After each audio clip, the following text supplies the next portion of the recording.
Hello my friends, welcome to my channel. I am Elaine. Today we're looking at Junk Journal July for 2025. So this is a junk journaling prompt challenge. Used to be hosted by Meg's Journals, but this year it is being hosted by Creativity and Coffee. I'll have both of those linked below for you to check out.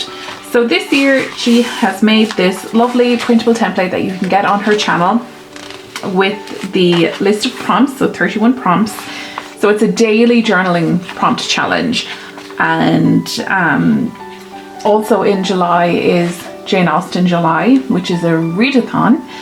And when I was doing BookTube on YouTube, this was one of my favorite reading readathons. I always struggle saying that word, readathon. So what I am thinking of doing is combining the two of them, have Junk Journal July and Jane Austen July. So what I want to do is make a little journal for this, and then we have each prompt. My printer is not working properly. I have all these lines on it. I don't know if they'll come up, but those lines are on my printer. They're not on the template that you get from Creativity and Copy. So like she has star, shadow, summer, botanical, opening, all things like that, single word prompts. And I'm going to try make them Regency specific. So for star, I'll try to do like a Regency Jane Austen style collage or junk journal spread involving stars. What I also want to do is this month, I really want to do and annotate my edition of Pride and Prejudice.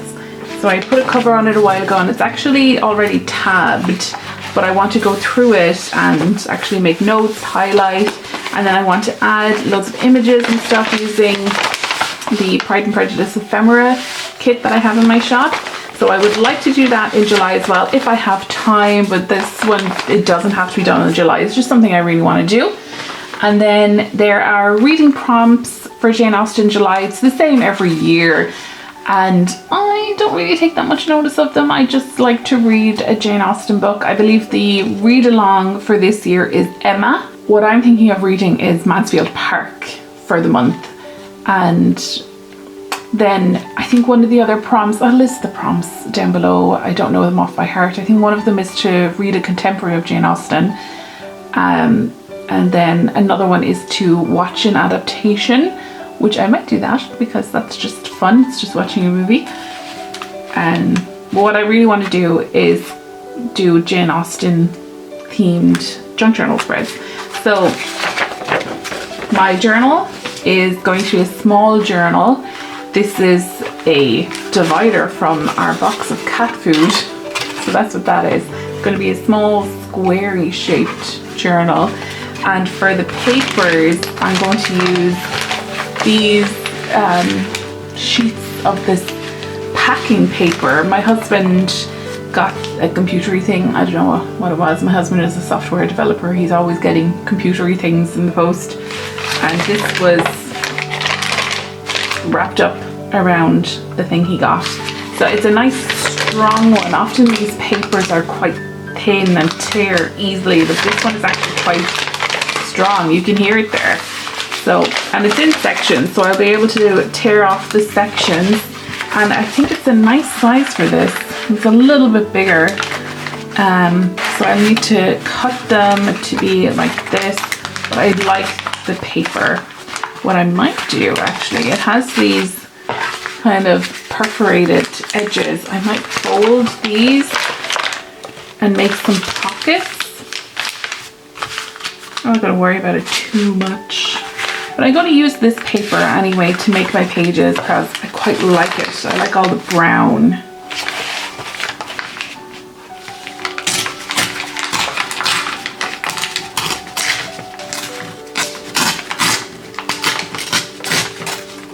I'll end up with more than 31 pages just to keep things nice and even, but then I can make some spreads that little bit bigger. Then I could have a spread that goes for 4 pages or something like that.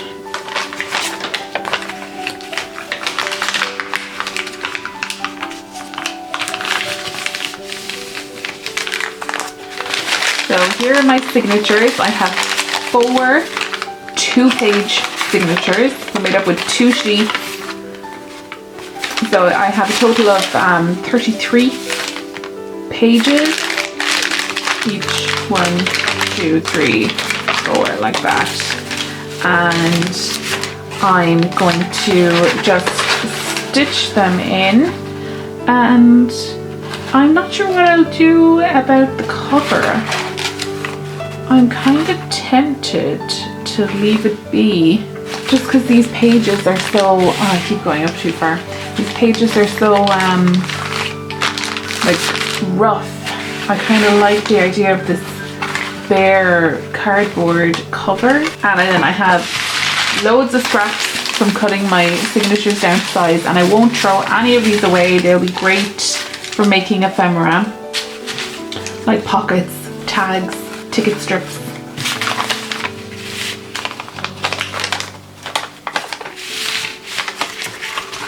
Normally when I'm doing this, I pin these together.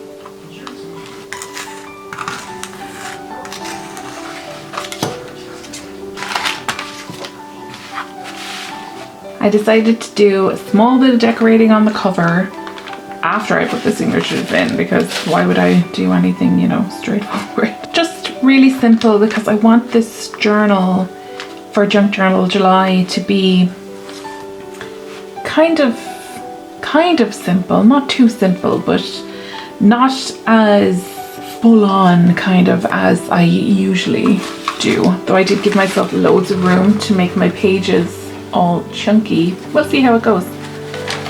Actually, what I will say is I won't set myself any rules. I'll just go on vibes, whatever way I'm feeling when I start to journal. I like to tear washi in half like this. More glue, because it's not all that sticky, and I don't think it will stick on this cardboard.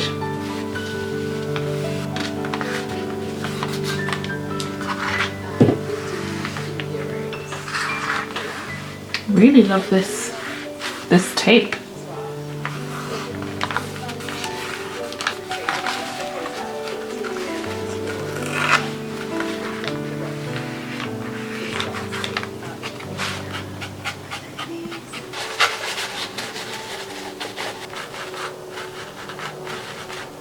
Okay, so here's my cover that I hadn't planned on doing at all, that I actually quite like. It's simple and has this little bit of kind of elegance that you would expect from Jane Austen themed things. So I'm gonna have it give it a little bit of aging. I went over my sponges in bits. There's little bits of it coming off all the time. I do have more replacement ones somewhere in my stash of things. There's another Junk Journal July, Junk Journal July being hosted. It's a Junk Journal July UK. I think one of the channels is called the Vintage, but I can't remember. I'm very sorry, I can't remember the name of the channel, but I will list it down below so you can check out that one as well. But I'm going to be doing this one from Creativity and Copy. So I will have her linked below where you can get the prompt list with these little extra pieces of ephemera. And her channel is just so lovely, really lovely energy, lots of lovely journaling ideas. So I'll probably, like, I have this big huge sign, but I will definitely be working on the journal with it flat out like this. And I think I have 32 pages, so I might do a title page here, and then each page will be very prompt. I'm not going to overthink it too much. I will try to get a video up each day. I'm not going to say I'm going to do that because I'm very bad at actually, well, I can film. It's easy to film because the camera is over my desk, so it's easy to do that, but it's the actual editing that I sometimes never get around to doing. But hopefully I'll do that. What I'll probably do is, like, the prompts are daily, but I'll probably do 2 or 3 in one sitting, and then try to get a video for a prompt up each day.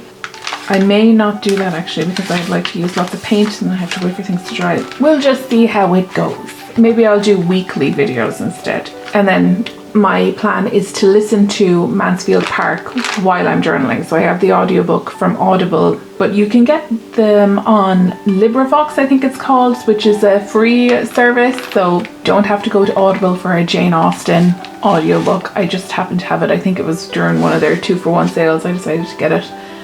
But I'm not on Audible anymore. So I will be listening to Mansfield Park by Jane Austen while I do my journaling for Junk Journal July. And I will pick out an adaptation to watch, and I will decide during the month if I'm going to try to do one of the other challenges for Junk Journal or for Jane Austen July. These are just tongue twisters. So thank you so much for joining me today, and I will see you in the next one, which will be our first Junk Journal July journaling video. Today we are going to do the cover page for my Junk Journal July little journal. So we're not starting with the prompts list yet. I will have Creativity and Coffee's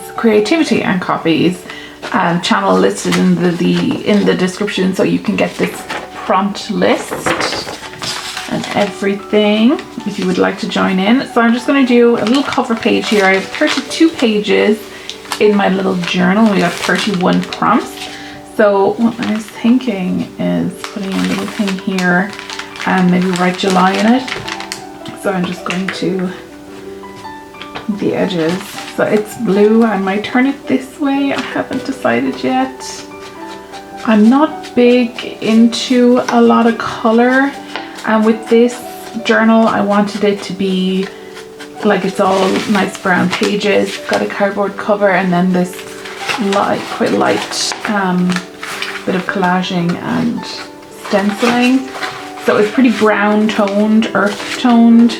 I'm not opposed to a bit of color. It's just, maybe it would be good to start adding in a bit of pastel coloring into it. Let's see what it's like this way as well. I really need to change the top on this.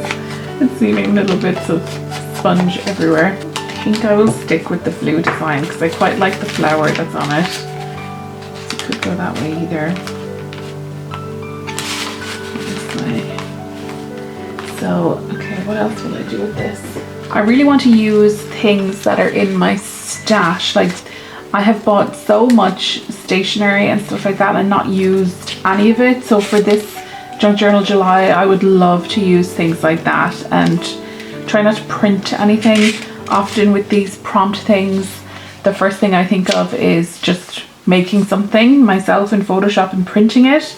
But I really want to try not to do that.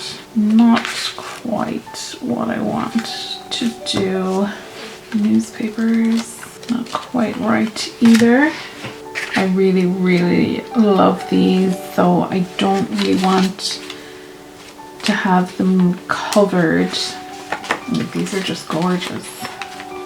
Okay, so let's take a look at washies. I think some text behind this would look nice. So I'm gonna have to glue this down again. Actually might look nicer on the white side with this colored tape behind it. I do quite like the staining I got on this. I think it needs a little bit more still. I have these little tiny journaling cards I made a few years ago. The full-size ones are on my coffee or in my shop. I think I'll go with this one. Maybe this one. I'll actually go with this one. And I think I will add a label here. No, I think a different shape. Okay, I went digging through my stash for a while there and found this. This is from a kit I got on Etsy, like a printable. A few years ago I printed it. It was a pretty big kit, so I didn't end up using everything when I printed it. And I cannot remember for the life of me who it was by. A very pretty floral kit. God, I can't remember what it is. I'll figure it out and leave it in the description who the kit was by. She's beautiful Botanical kits, usually in kind of pastel colors. If I have more of that printed, it would actually be so good for this, I think, depending on what I end up doing based on the prompts. So I'm thinking of doing something like that. I won't have the title, although I could put another little label here.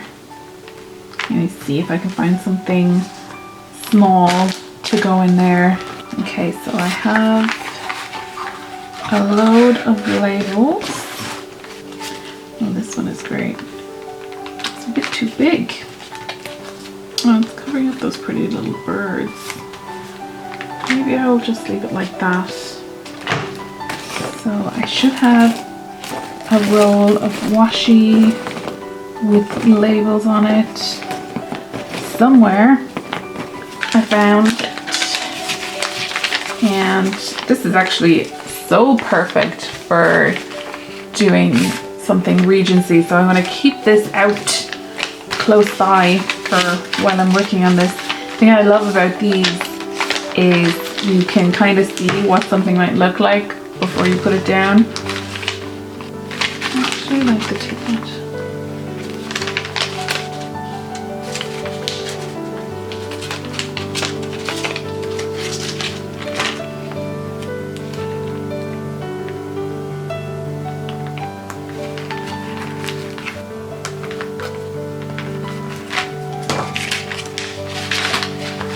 I'm quite happy with that now.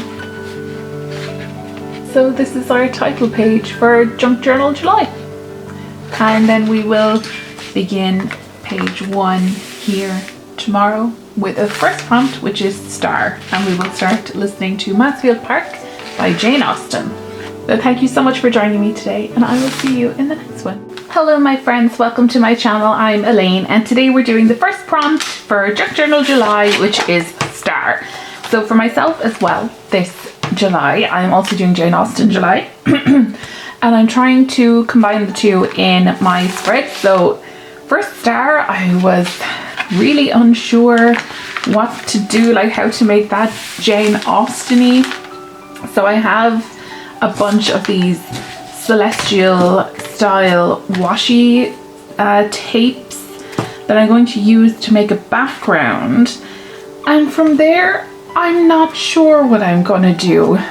Maybe I'll add one of these ladies in and maybe some quotes or something from Jane Austen. I'm just gonna play around with all my stuff and see what I come up with.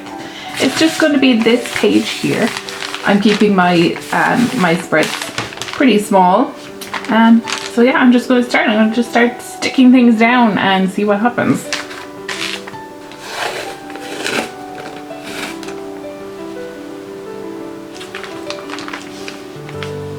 Okay, so I have this star side of things covered. Now we need to add something Regency. So let's see what I have. This is gorgeous. Would this fit? Maybe a bit too big. This is just a collection of things that I have printed or scraps off of things. From old kits that I've bought, just a million bits and pieces. Those are pretty cool. They might go. Okay, these are great for something Regency. Wonder could I make them, the gold frame on them might go well with this colouring actually. There's more from that chapter 1 kit. There's the Jane Austen thing. So much random stuff. Okay, so these are the things I like. And this, maybe cut off the postcard bit. What should I? Maybe this one actually, because it's kind of like a cameo. And I think because I have the horoscopes here, I think maybe she would go better with that. She kind of looks like maybe Virgo or something like that.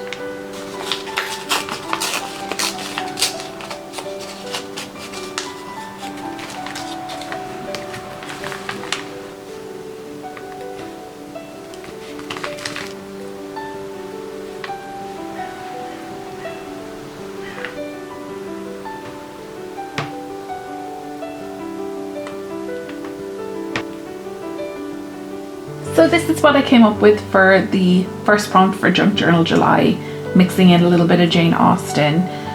The glue isn't dry here yet. It'll look better later, I swear. So I have the star elements, and I think I have a nice Regency corner here. And I'm happy with this, though I might add a little bit more to it. I have a metallic pen that I might decorate some stars on. And I might actually add a quote from Jane Austen, but I'll have to look it up. But I'm happy with this for a spread for today, for my first one.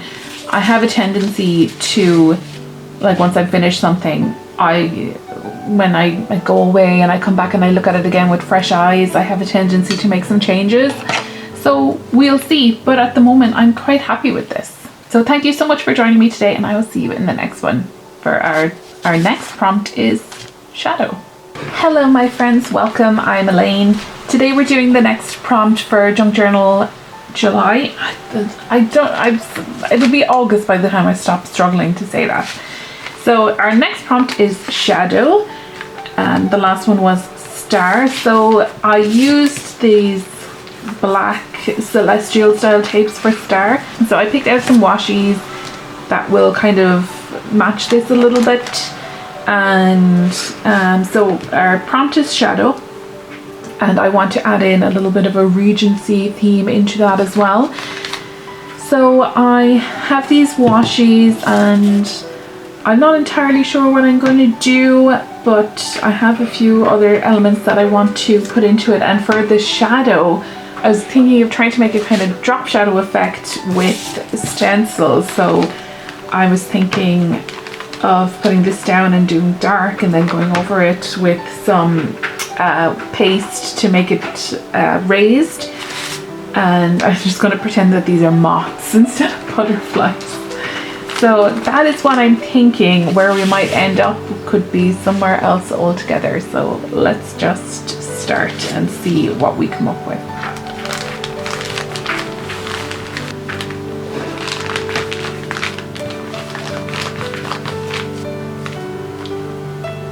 Now these tend to work a bit better when you're doing this if you press the ink pad down on the stencil.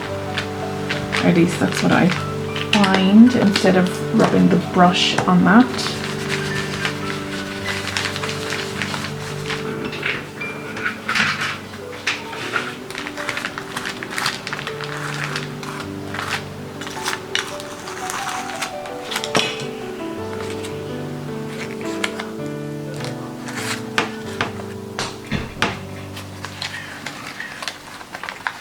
So this is what I've done for shadow. I'm quite happy with how it turned out. I think you can tell that it's kind of a drop shadow effect on the butterflies, and it ties in with the page next to it for star nicely. And we have the moon, and it's like the phases of the moon, but it's like the moon in shadow.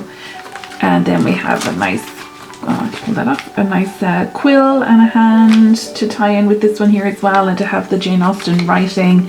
And when I was doing this, I really wanted to add a candle to it, and between like everything that I have a ton of stuff, and there wasn't a candle in anything, like not a single image of a candle. So I went and took a photograph of this painting I done a few years ago, and I thought like I'm not really, I took it with my Instax camera, so it's not like I'm bending, well, I kind of am bending, I'm not breaking the rule I made for myself of not printing anything. But the Instax, it's okay. In the viewfinder I was much closer to the painting, but it printed out like a lot more of the wall through the actual image, and I added a piece of vellum over it. What I wanted to do was have a much bigger candle and center it, but like it's quite small, and I said instead of wasting the Instax printer, I'll just put it in this way as a cluster. And then I have a photo that I took a while ago of Pride and Prejudice, and I have a box of printed photos, like photos that I posted on Instagram. I have them, loads of them printed this little size, and I thought that would be nice to go on this. And I got a little teeny tiny paper clip that is actually so difficult to use. Oh, there, that went on perfectly fine. Make a liar out of me. Yeah, it went on really easily there.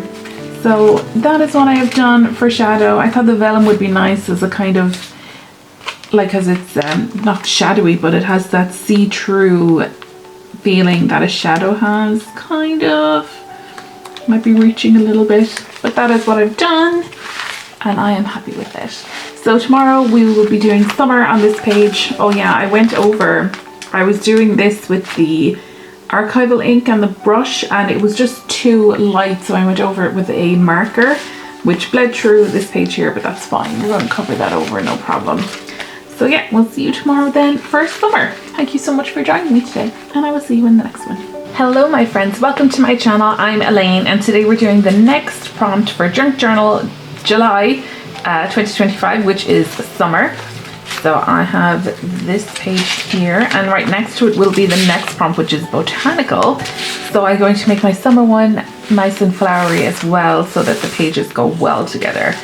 I'm really excited to this one. I want to add actual flowers and stuff to the pages, so let's have a look through what we might do, and I'll see what ideas I can come up with.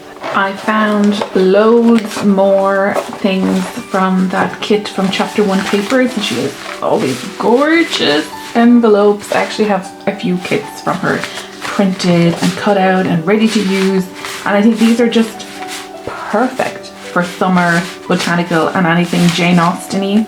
They're just perfect. So I will try to use these as much as possible, I think.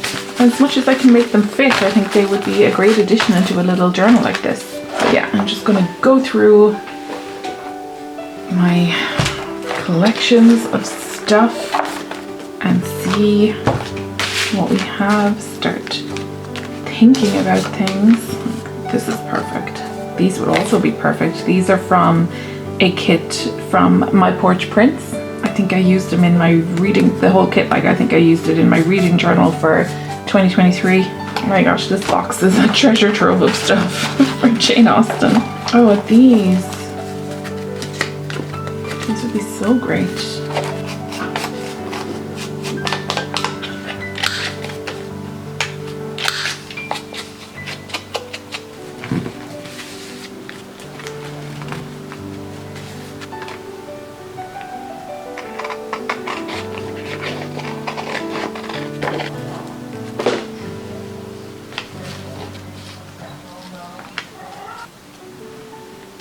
Okay, so this is what I have for summer. I'm not 100% sure that I'm getting summer across in it, but it's definitely got Regency vibes, I think.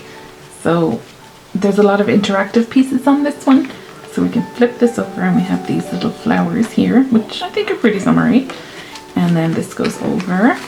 And what I was thinking of was picnics, like Regency style picnics where, you know, they go off to the mountains, or maybe not the mountains, but they go off somewhere nice and have a fancy picnic.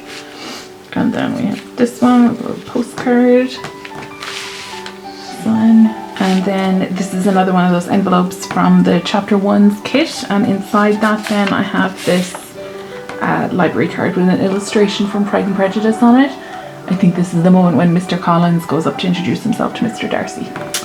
So that is what I have for today's prompt, which was summer. Thank you so much for joining me today, and I will see you in the next one. Hello my friends, welcome. I'm Elaine, and today we are doing the next prompt for Junk Journal July, which is Botanical. So we are doing that on this page here. And my idea for this one is to use this and some paste to create like a wall effect and then have it all flowers. So we're going to make like a garden walls type thing. And then I have some of these that I would like to include it as well. There's some quotes about flowers. And then I will see what I can do to bring in the Regency element that I want to add to my spread.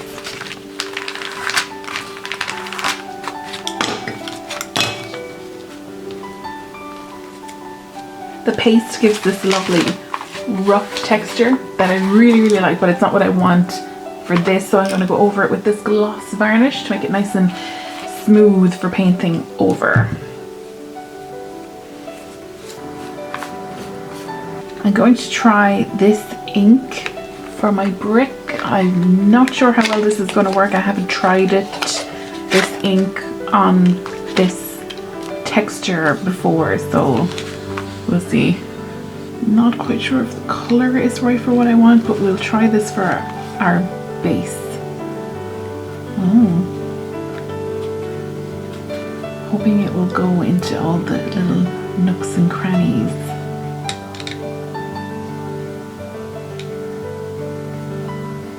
The weather has been so humid today, it has taken forever for this to dry. This came out a little bit more purple than I wanted it to be. I was originally planning on using some stickers from this page, so one of these guys, but I think they're too purple. Maybe one of these. But I got this one then from this page, which has Botanical in it, so it might suit better. And these are all from this collection of stickers. And then I'm going to add loads of flowers from my collection here. Nice little stash of stuff. So I'm going to root through here and just start putting things down and see what we come up with. My plan for this was to have it like as an accent piece on the side. I have a lot of purple flowers, but I don't want to put them down.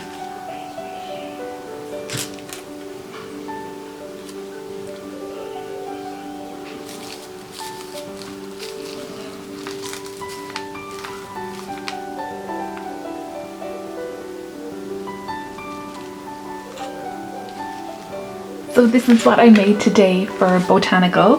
My idea was like a garden wall, so a back wall with like flowers all around it, and then I didn't really manage to get the Regency theme in, unless this is kind of Regency, and flowers are very frequent in Jane Austen books anyway, so we'll just go with that. It's loosely tied into it. And the prompt then for Junk Journal July was Botanical, which this suits just perfectly. I love having this here. So this isn't dry yet, I'm gonna have to leave it for another while, but this is the way it is. So delighted with that. I really enjoyed making it, but because it's so humid here today, it really did take such a long time to do it for such a small page, but I'm happy with it. So thank you so much for joining me today, and I will see you in the next one.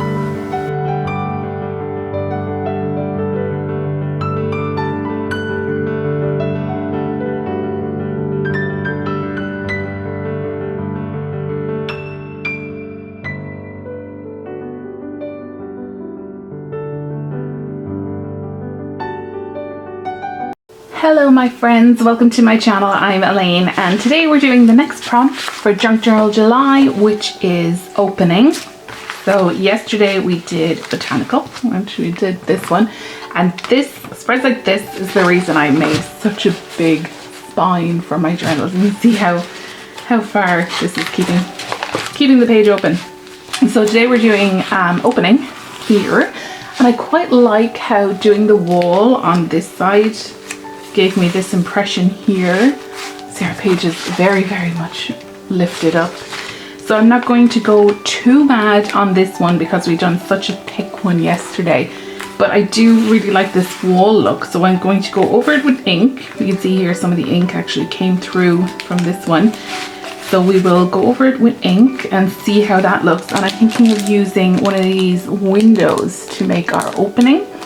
Not entirely sure exactly what I'm going to do. I just know I want to do those two things, and the rest will just go on vibes, see what happens. I do have this collection as well, which it says is Victorian. I have been trying to do a Regency kind of look, which you know, Victorian is a little bit earlier.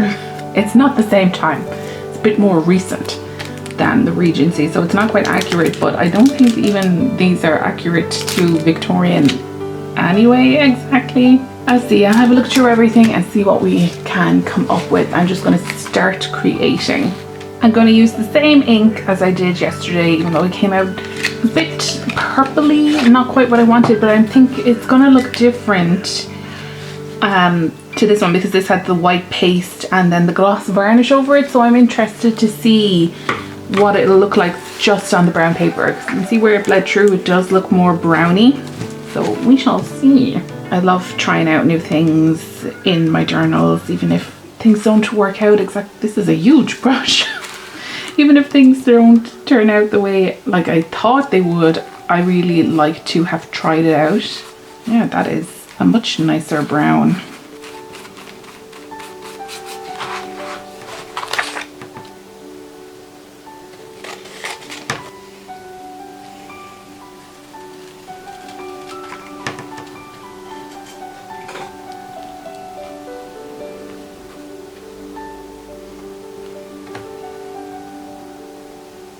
It's quite humid again today, so my glue is taking a while to dry. That noise is my cat playing with one of her toys. So this is taking so long to dry. I just use these little wooden pegs to raise up the image from the frame for no reason other than I have a lot of the pegs. And glue around it. And hopefully the paper won't wrinkle. I don't care all that much if it does, but I don't want it to. So, okay, let's put this down. Good. It looks really sideways on the viewfinder, but it looks right to me. Thinking of adding some more. I'm just going to trim these off a little bit, I think. Have them go up to frame it a bit more. So here is today's page for opening, which I really love. I absolutely love it. I love the open window and I love seeing this lady in here writing at her desk. So there's our Jane Austen element. I love having the little green floral area underneath the window and the brick wall effect. Love it. Really, really happy with it. For some reason it looks kind of sideways on the viewfinder, but I swear it looks right to me. Oh, I don't know. But okay, there we are anyway for today's one. And so that's 2 3D pages there. So tomorrow we'll probably do a more flat one. Well, we'll definitely will, because if I do another 3D one, the pages might get stuck and they'll get messed up. So we'll do something a little bit more simple tomorrow for Thankful. So thank you so much for joining me today, and I will see you in the next one. Hello my friends, welcome to my channel. I am Elaine. Today we're doing the next prompt for Junk Journal July, which is Thankful. And for this one, I was thinking about, you know, being thankful and how you can be thankful for big things and little things. So I'm going for more of a little thing. So what I'm doing is books, which I love books. And I am thankful for books and the escapism that they provide, as well as the learning you can get from them, even from fiction, how they can teach empathy and things like that. So I'm going to do a bookish page here, and I have a few bookish elements in my stash, but I really want to focus mostly on Jane Austen. So I don't have an exact plan in mind, it's just going to be Jane Austen style, and we'll just start creating and see what we come up with.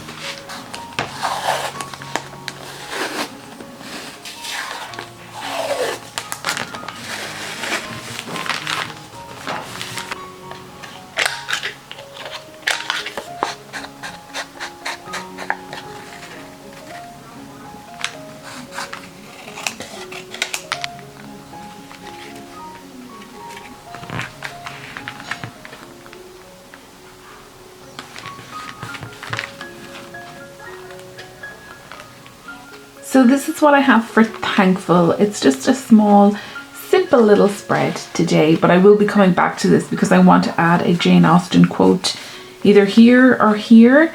And I'm thinking of adding in this photograph that I have of my copy of Northanger Abbey and a cup of coffee. Northanger Abbey is barely there, but I was thinking of putting it in there just because it goes with this. And then a quote from Mansfield Park is what I'm thinking, or maybe Northanger Abbey since I have it there. But I'm not going to do that right now. I'm going to come back to it later because I can't use my printer at the moment, and I want to print the quote in some nice writing because I do not like my handwriting.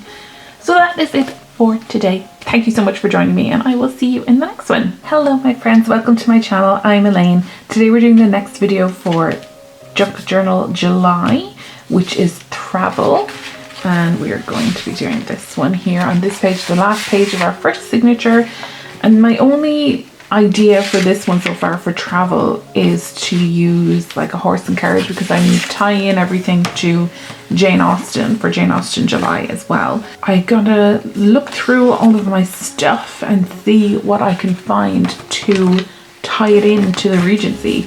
I'm thinking a horse and carriage. This is the postcard that I wanted to use, this image, and I don't really have any ideas. I don't feel very creative at the moment. Yeah, I'm not sure what I'm going to do other than like sticking it down, maybe just doing a collage page, maybe similar to yesterday's page, just something really simple. Maybe my first page. Yeah, I could do something like that. Let me see what else I have. I'll look through everything, and if I see something nice, that's usually what gives me, you know, a bit of a push. If I look through my stuff and I see something that I find interesting, it usually gives me that little bit of excitement to do some journaling, to work on something.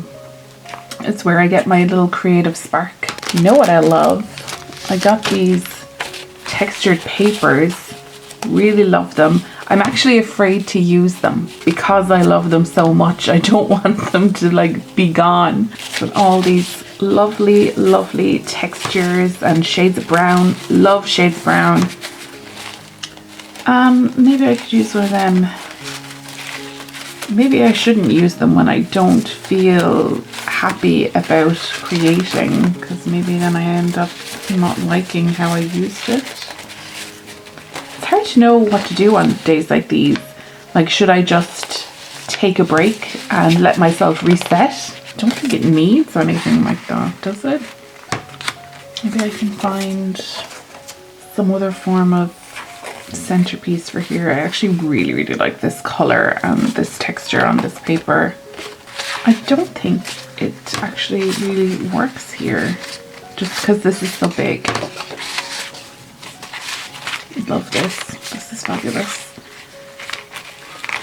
No, I don't think that's right either. Maybe I'm gonna have one of those days where I think everything is wrong. This would actually be so good for when I get to the cursive prompt. I don't like my own handwriting and I can't really write cursive. I'll probably do something like that when I get to that one. So music. Music sheets are great for Jane Austen. I think what I'll do is go away and come back again. I'll go watch some YouTube videos and see what everyone else is doing, and then I might even come back to this tomorrow because I'm filming a bit ahead of the days and I'm just getting the videos out for the prompt day. So I have a bit of time to allow days like this. So I think that's what I'll do. I'm going to go away and come back again with fresh eyes and a fresh mind. So I went rooting through this box of random stuff that I have, and I found all these things about hot air balloons, which would be so good for travel, but I'm not sure then how I'm going to work in what I want with Regency. I do really want to use this postcard, but then I really want to use the hot air balloon. That's a load of cat hair, ignore that. That noise again is my cat playing with one of her toys. So yeah, I really want to use the hot air balloon. I have this great envelope that I could use. Maybe I could do something like that. From here, I've got that big curve in the page now, and the postcard could be inside this. that might work. Put our Jane Austen stuff inside the envelope, and then I can make the page a little hot air balloon page. We're not going to go in with any 3D elements today, I don't think, unless it, you know, I take an ocean while I'm going. Let's go with this, and maybe we'll add in some various elements like that, random ephemera, like little maps there or something. I do quite like this nighttime one with the hot air balloon going over all the clouds. I think I will put that in like that. I'll stick it down with washi tape so that it flips. So I think I will ink some edges, and I don't know, I'm just going to start sticking things down. I really wanted to use more of the envelopes and stuff from that kit from chapter 1 papers as well. So they're just so pretty, and I think they would go with the theming for this so well, but I can't always work out how to get them in with the prompts. Let's see if I can just put something in on today's one. Like, I love these pages. They are so nice, and I'm really in love with the envelopes, and I wish I could come up with more ways to use them. Okay, let's just go. Let's just do this.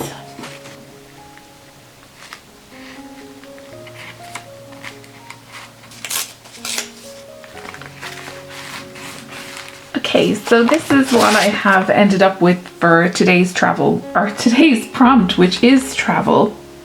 So we have this little envelope flip here and the hot air balloons, and I managed to get in one of the lovely images from the chapter 1 papers kit, and then inside our envelope we have our Jane Austen postcard, and a postcard suits the whole travel thing as well. I'm feeling okay with it. I'm pretty happy with how it turned out. I'm happy I got to use the hot air balloon ones because I quite like them. So thank you so much for joining me today, and I will see you in the next one, which will be bags, which I already have something for. Hello my friends, welcome to my channel. I'm Elaine. Today we're doing the next prompt for Junk Journal July, which is bags, and we're going to be working on this page here. And for this I have this box. This box I got from the Disney store actually. It's covered in Mickey and Minnie, and it's just lovely. I love it. I couldn't throw it away, so I used it to store all of my bits and pieces of, well, rubbish, bits and pieces of junk.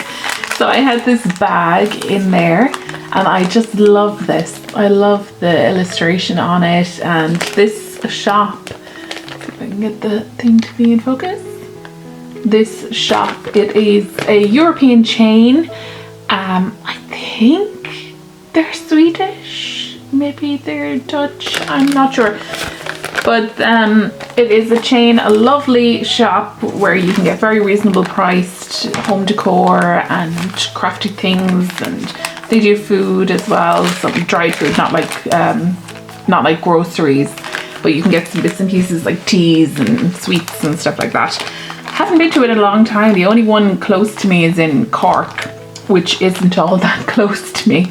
So I haven't been there in ages, but I got this bag the last time I was there, and I love it, and I would like to incorporate that into my journal for bags. Not sure how I do it because the size is obviously too big. I could maybe fold it over and create something that way. I don't want to lose the illustration.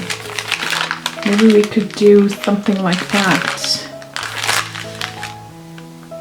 I don't want to lose the bag element of it either. We can cut it there. I would have preferred to have it going this way, but it's just too big.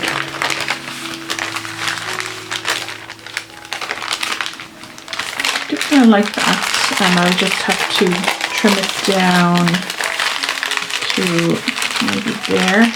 It's almost like I'm adding like an extra little journal to it. Maybe we can make some sort of a flip, although I've done a lot of flip features in this. I wonder what else I could do.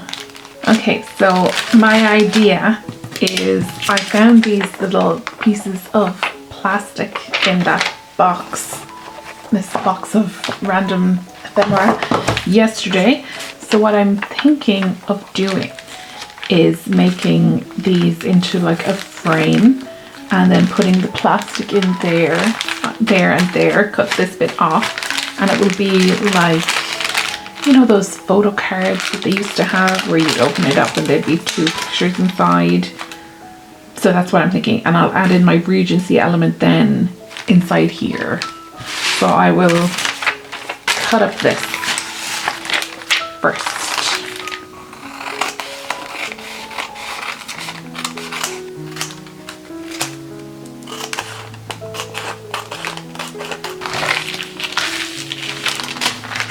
So how I'll do this then, I got this new blade, so I will try to use that.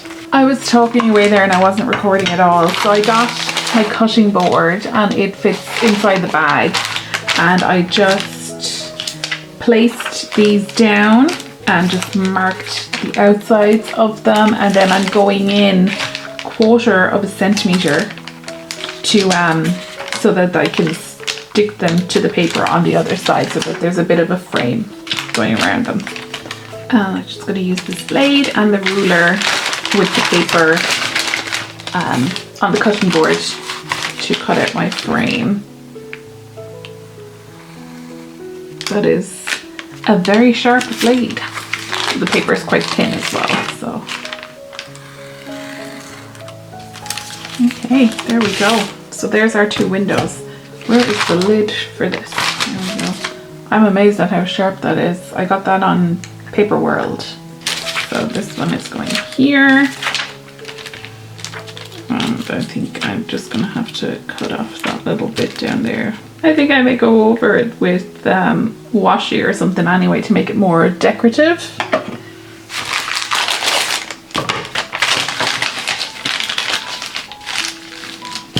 Okay, so this is the way my bag is going to go. I think I'll just try using Pritt Stick on the edges there. Mostly out of laziness.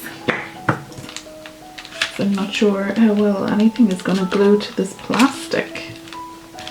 Actually, I wanted it to be on the inside, but now that I'm going to go over it with washi tape, I'm just going to put it on the outside. It's easier for me to do it that way. I see people often making these things with these that are like full of glitter and stuff, and you shake them. They're so lovely, and I would like to do something like that, but I don't think I have anything to put in it to make that. Maybe some other time. I think it's kind of a Christmassy thing, isn't it? But you know what? Flower petals might be nice. I have a load of them. They might make a fun shaker element. Got a nice Regency picture and a load of flower petals. I would need more plastic though, and I probably have some. Oh shoot, I got glue on that. Yeah.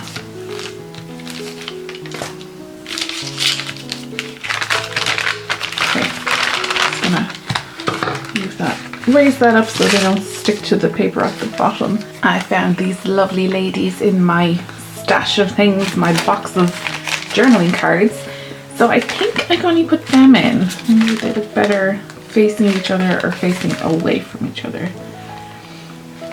Facing away, it kind of looks like they're fighting. So I'm going to decide on this, and then I'll stick them down, and I'll see if I can find anything to be like confetti or something. Oh, I just tore that up. I'm going to decorate around these anyway. To put inside it, to have like confetti or something. I don't know what to call it. Yeah, I'm going to do them facing each other, and I'm just going to tape them down inside the bag. It's actually pretty difficult to get things to tape down inside there without moving around, but I think I'm getting it to work.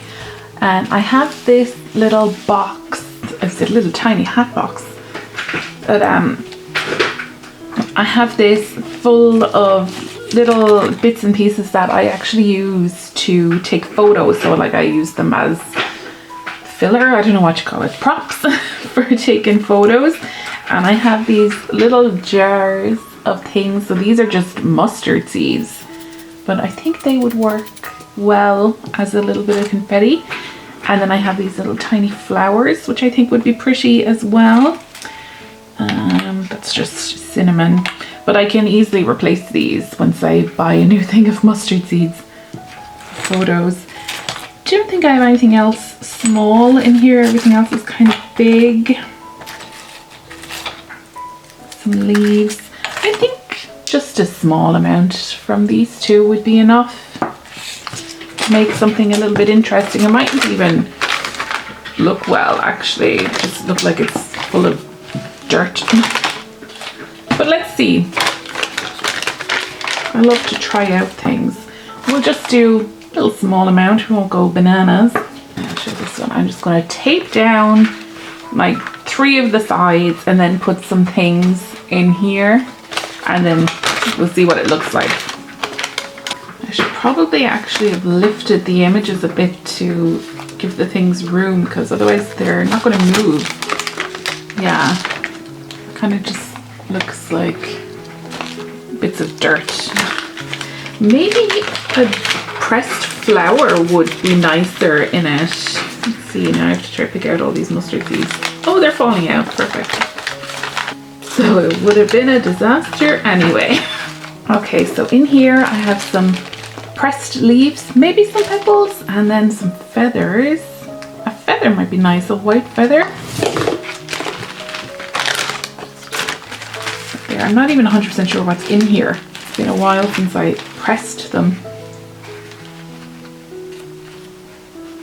Okay, I don't know what they are, but let's see what they look like.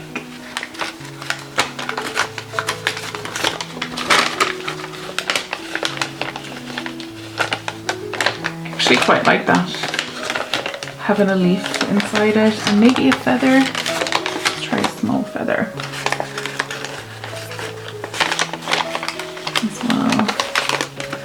Yeah, I quite like that. Just occurred to me that I should have put the plastic on last. I should have put my picture in and my things down and then put the plastic over it. But you know, like I said before, why would I do anything straightforward and easy? Now I'm going to cover the sides. I'm just going to do some washi, maybe some stickers, some bits of paper, just random things I'm going to fill in around here. Not too much, but just to make things more secure and more interesting. Oh, it just occurred to me, I haven't mentioned anything really about Jane Austen July. So I'm listening to the audiobook of Mansfield Park and I am enjoying it. I'm not far into it because my plan was to listen to it while journaling, but I prefer to be in silence when I'm journaling, especially with recording.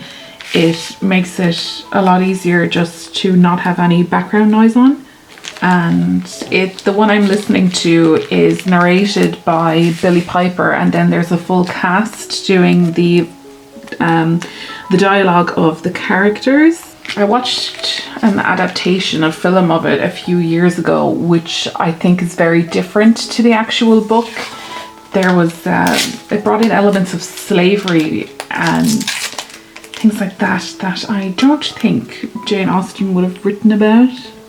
And I have been watching this show called Miss Austen, which is, so far it's pretty good. I'm about 1.5 episodes into it, and it follows Cassandra Austen after Jane Austen has passed away, her sister Cassandra, and it is about Jane Austen's letters to her sister-in-law, and I'm not sure if she finds someone else's letters, but so far it's mostly to her sister-in-law, and how Cassandra destroys the letters. So the story is told mostly in flashbacks of Cassandra's when she is reading the letters. I believe it's largely fictionalized, like it did happen that Cassandra destroyed Jane's letters, but the events of this and I suppose the flashbacks from the letters is fictionalized. because I'm pretty sure we don't know what was in those letters since she destroyed them. But I am enjoying my little bits of Jane Austen that I've had so far this month. I will likely rewatch one of the Pride and Prejudices. I reread Pride and Prejudice in May, so it would be nice to watch one of the adaptations.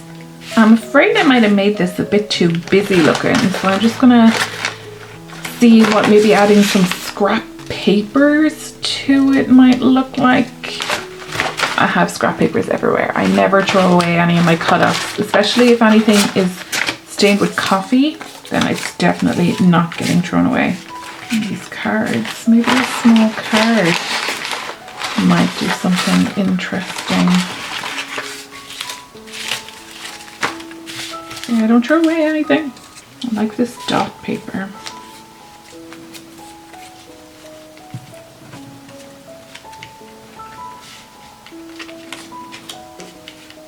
I like the idea of this looking a bit like something that someone has maybe in their bag or something, that's just after getting covered in bits and pieces of stuff, something that's always carried with them.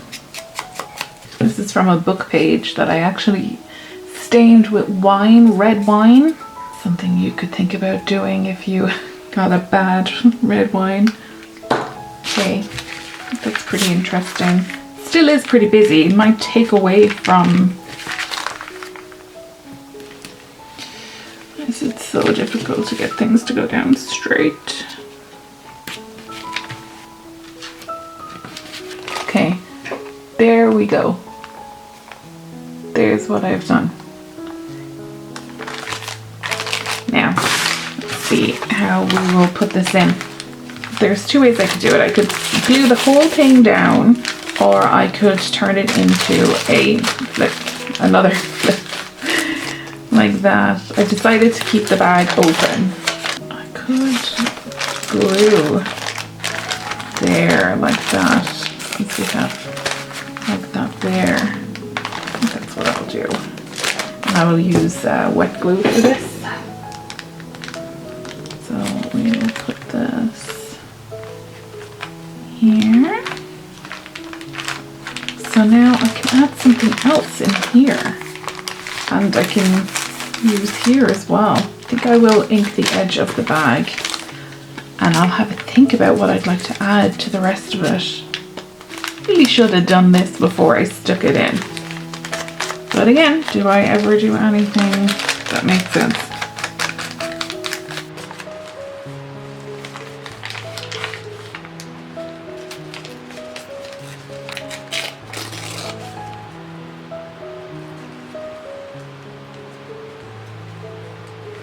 So this is what I ended up doing for bags, for the prompt bags. So I included this bag, and it's still opened up fully, and I put in these frames with the plastic cover on them, and just put the petals and feathers inside, and then collaged around it. Nice little teacup here.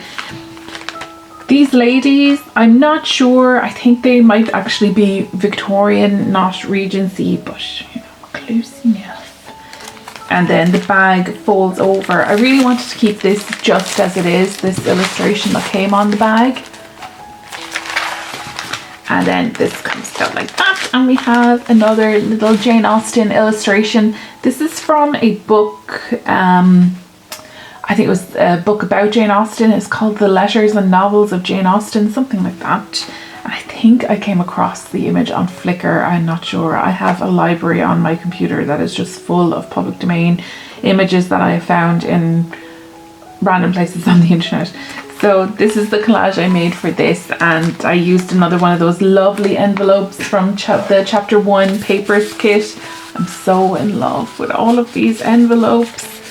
I'm starting to think, I really wanted to use them as much as possible in this, but I'm starting to think now that I should just give them their own little project. I love them so much.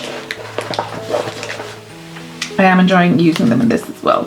So then I made this little card that is from the kit as well, and then I made a tag from one of the images on the kit as well, and I just used a punch to do this. I used this punch to do that. I got this on Paper World and just added a little string to it. So they go in the envelope. And that's it. That is today's bags journal spread. So there we go. I'm happy with this. I think this is maybe a little bit busy, but I enjoy doing it. So yeah, I'm happy to leave it as it is. And I'm very happy with that. I love those two ladies. They both have bags in their hands. The reason I chose this image. So yeah, there we go. That is it for today. Thank you so much for joining me, and I will see you in the next one. Hello my friends, welcome. I'm Elaine. Today we're doing the next prompt for Junk Journal July, which is forest. And we have a page here that we're going to work on. Now to me, forest means fairy tale. So I'm going to use one of my test prints from the Celtic Fairy kit that I made for my shop. So this isn't exactly the way the folio is in the kit. It's my test print when I was working things out. So this is what it looks like. So we have the forest trees on the pockets, and then we have some fairies and some other elements. But we're going to make changes to this now to work a little bit better in our little Junk Journal July journal. So I'm going to cut it down, make it smaller, and then I think about the ephemera that's included. These aren't exactly the same as what's in the kit. We might use some of them now anyway. Maybe we'll add some more elements. We might get some more Regency things since I'm trying to tie in Jane Austen to July. So let's just get started. I need to resize this to get it to fit. I'm going to need to ink everything with my Tim Holtz archival ink. And yeah, I might have to do some cuts and stuff. So first up, this definitely needs to be shortened. Why is my camera so sideways? So I'm going to cut it down to there and maybe curve the edges. I don't even know if that's even. Yeah, close enough. And I'm going to round the top.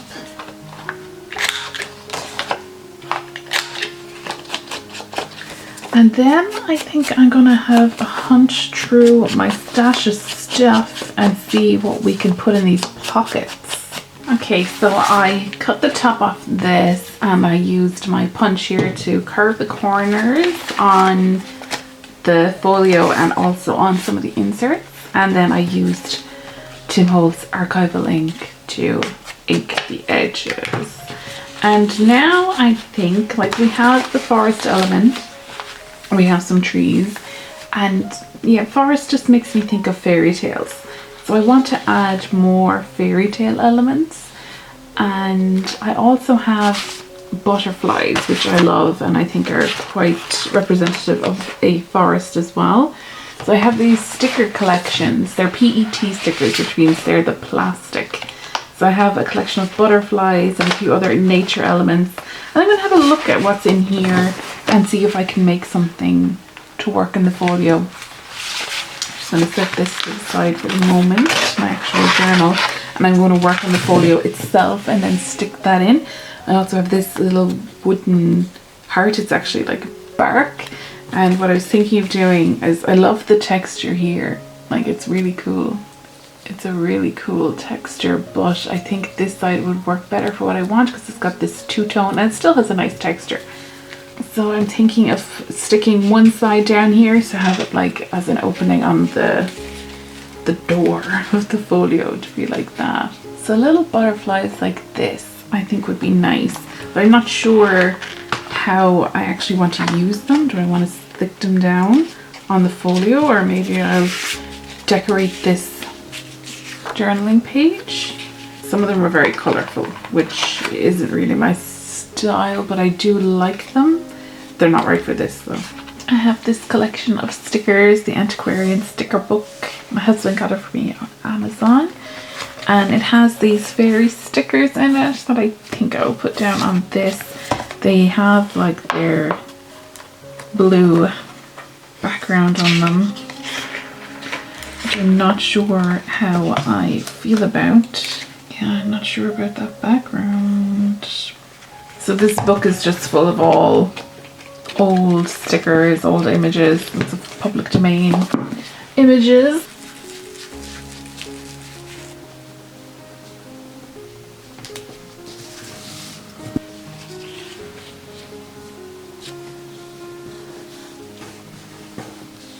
turned out very autumnal, but I quite like it. It's on the back of this.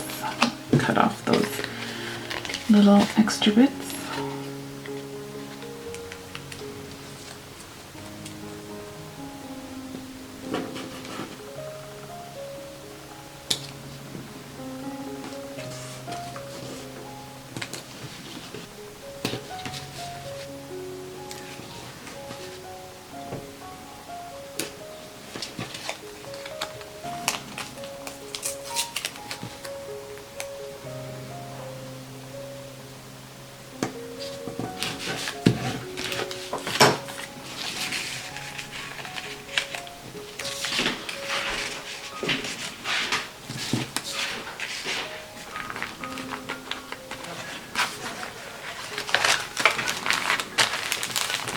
So this is what I have done for forest. So this just opens up like that, and we have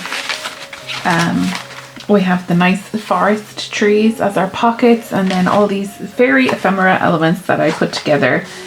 So we have this little ticket with a butterfly on it. I like to add like butterflies while I'm doing the winged fairies. And this was, I think I showed you at the start anyway, it was a different shape, and I used my tag punch to just put a tag punch hole on the top of it. And with this one I did the same, but I was so off, it was so off center. So I just added some butterflies to the top to try and cover up the little mess I made. And we have another one of them here. And then these two lovely fairy ladies. I just added some stickers to them just to give them a bit more life. And then I used this tag to make a pocket on the back of this one. And just put a little piece of paper in there. I love this mushroom illustration so much, and it ended up being kind of autumnal, but I like that. Like, autumn is my favourite season, so I'm very happy to do that, to have looking that way. So there we go, that is it for forest. Thank you so much for joining me today, and I will see you in the next one. Hello my friends, welcome to my channel. I'm Elaine, and today we're doing the next prompt for Junk Journal July 2025, which is freedom. So for freedom, it took me a while to come up with something for freedom, because the first thing I think of with the word freedom is America, because they use the word a lot in a lot of their media. So I didn't want to do something about America though, so I thought about it a bit more, and what I have come up with is the post box, so the postal service. So when the post box was invented, it gave women a lot more freedom. Women were able to write letters and send them by themselves. They didn't have to depend on men to take their letters, or their staff if they were wealthy. They were able to just communicate with each other, and it gave women an awful lot more independence and freedom.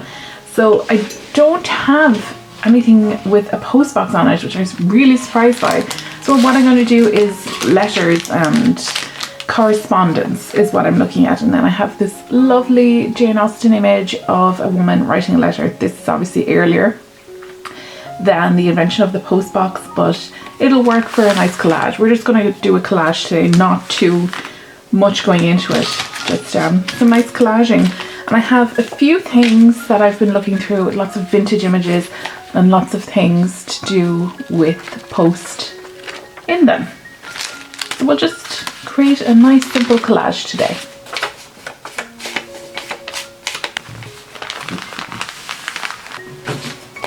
This is a sticker page that's washi, so it's going to be kind of see-through, but I really love it, and I really want to include the whole thing. Probably going to have to add some print stuff to this.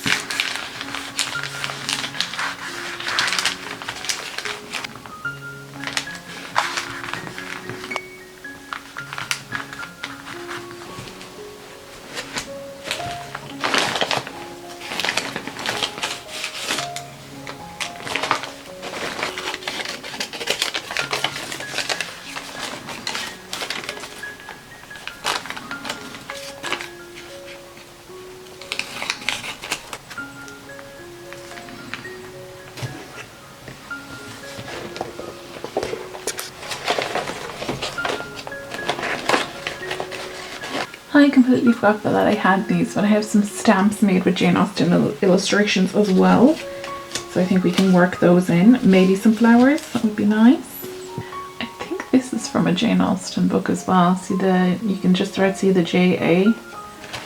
And then I have this collection of mini envelopes that I have made. Let's see if we can work them in.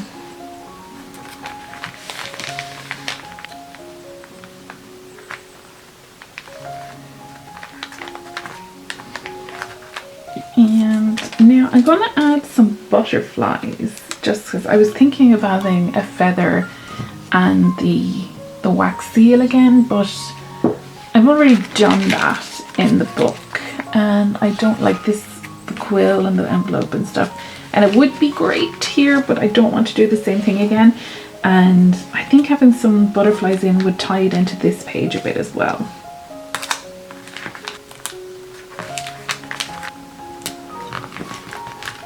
So here's my spread for freedom, honouring the history of the postal service and the post box and how it gave women so much freedom and independence. Thank you so much for joining me today, and I will see you in the next one.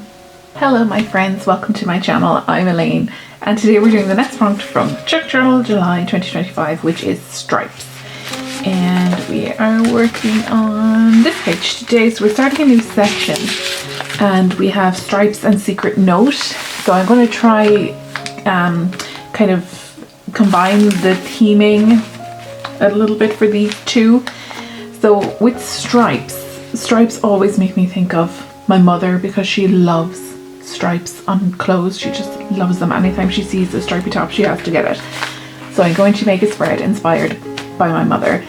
The next thing she loves is hydrangea flowers. So I'm going to do stripes and hydrangea flowers. And then I want to include the hydrangeas on my next page for secret note.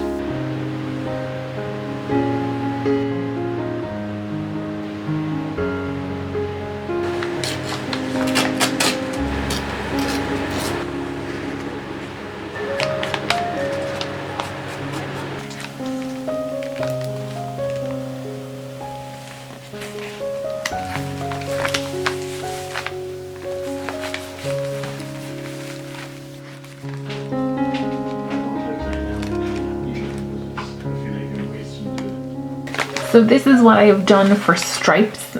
It's subtle, the stripes, I think, and then I just done some collaging. Since stripes always make me think of my mother, I wanted to just use it as a background and then add elements of other things that make me think of my mother. So hydrangeas, she's obsessed with those are her favourite flower.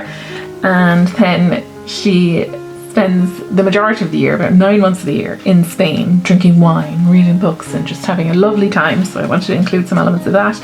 And then she drinks a lot of tea, and that also brings in my Regency element a bit, kind of. I might be reaching again, but I'm very happy with that spread, and it's another simple collage, so we're going to do something a bit more elaborate tomorrow for secret note. So thank you so much for joining me today, and I will see you in the next one. Hello my friends, welcome to my channel. I'm Elaine, and today we're doing the next prompt for Junk Journal July 2025, which is secret note. So I've already gathered all the little bits and pieces that I want to use to make this. What I'm going to use for my secret note is this vintage paper puzzle thing. For the life of me, I could not figure out how to get it to close. You can see the fold lines on it, and I will leave a link to a tutorial for how you can do the fold. I could not figure it out. I had to get my husband to do it, so I got him to do it for me. He figured it out eventually. It took him a while now as well. And I printed a second one for me to practice on, so I could like look at his one and try work it out, but I still couldn't do it. It's just beyond me. So this is an idea of the way it kind of ends up. I was so scared taking that out. So it's just this little folding puzzle, note puzzle, and you can see here all the little writing. So as you take it apart, you should see each little note. I think it's a Victorian thing as well. I have this envelope then that I'm going to use. I want to put this inside just to have another little secret element to the collage. And then it's just, I want to add a few other little elements. This is another way I like to add little notes to my spreads. So I'm just going to dive into collaging and add this little secret note.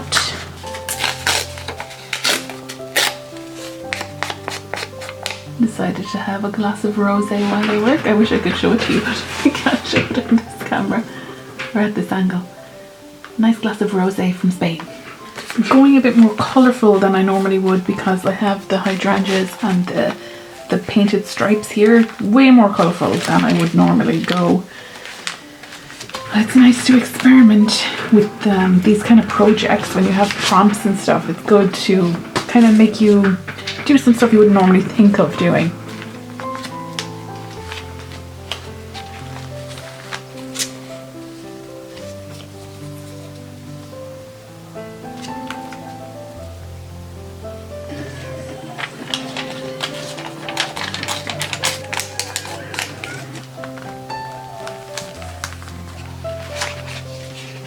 Butterflies are out again. I think some of these ones would actually go with this spread.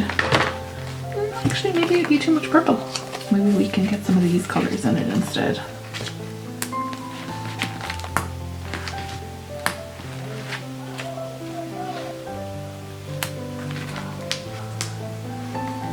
Doing some more experimenting here now. I'm really unsure about this, but I want to try it out. Now I think I will go with this greeny colour. Oh man, that's drying fast.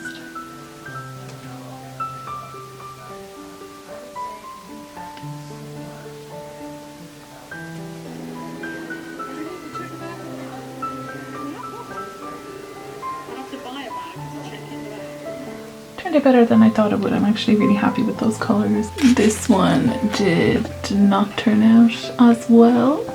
This is a different type of paper. But I'm really happy with this one. I think this is really nice.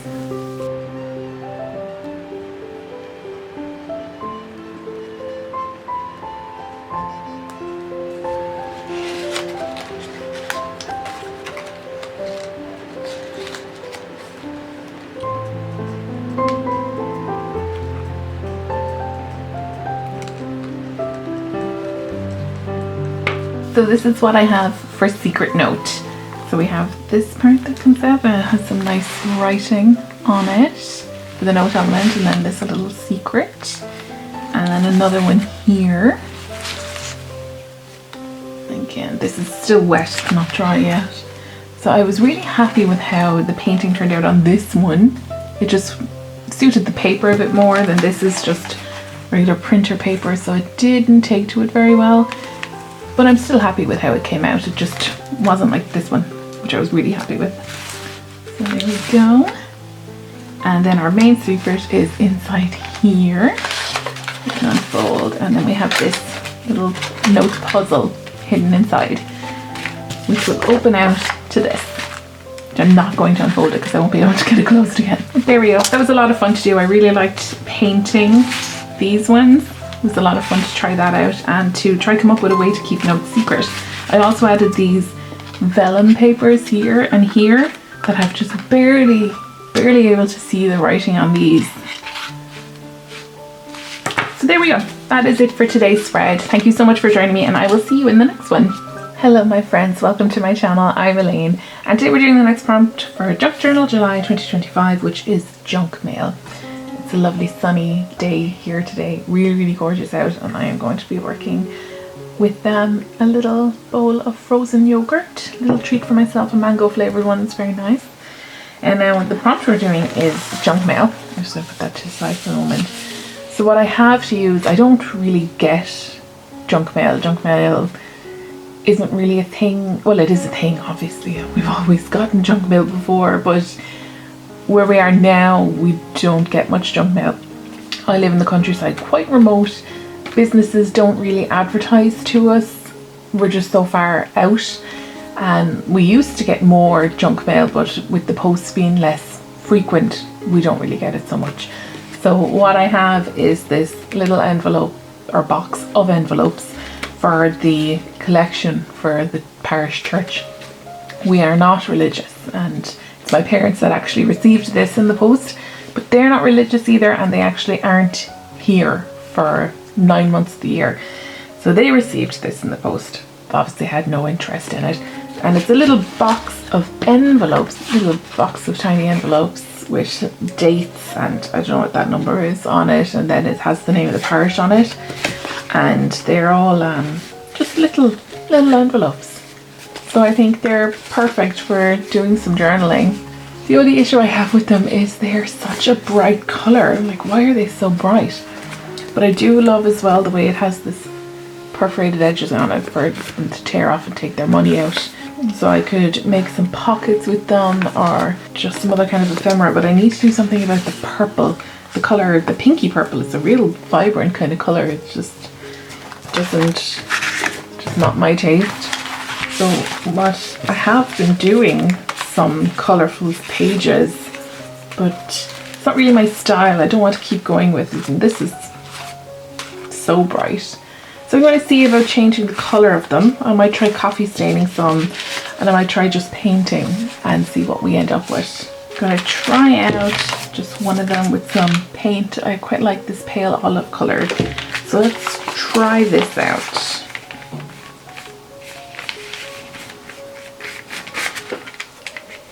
It's actually probably going to need a few coats. The pink is just so vibrant. I really like how this turned out. The paint, acrylic paint, dries nice and fast, so I didn't have to wait too long for this. But it dried with this kind of a matte look to it. It feels a bit textured without being too strong. I kept my brush strokes going in one single direction. So yeah, I quite like how it came out. I'm going to try doing some other little effects on it. Now I'm going to try maybe doing some ink and a sponge to see what kind of a look that would give us. So I'll try out some different things, and I'm gonna turn the sound off on my video because I need to turn on my fan, and my fan is quite loud. So we will just work on this together with a little bit of nice background music.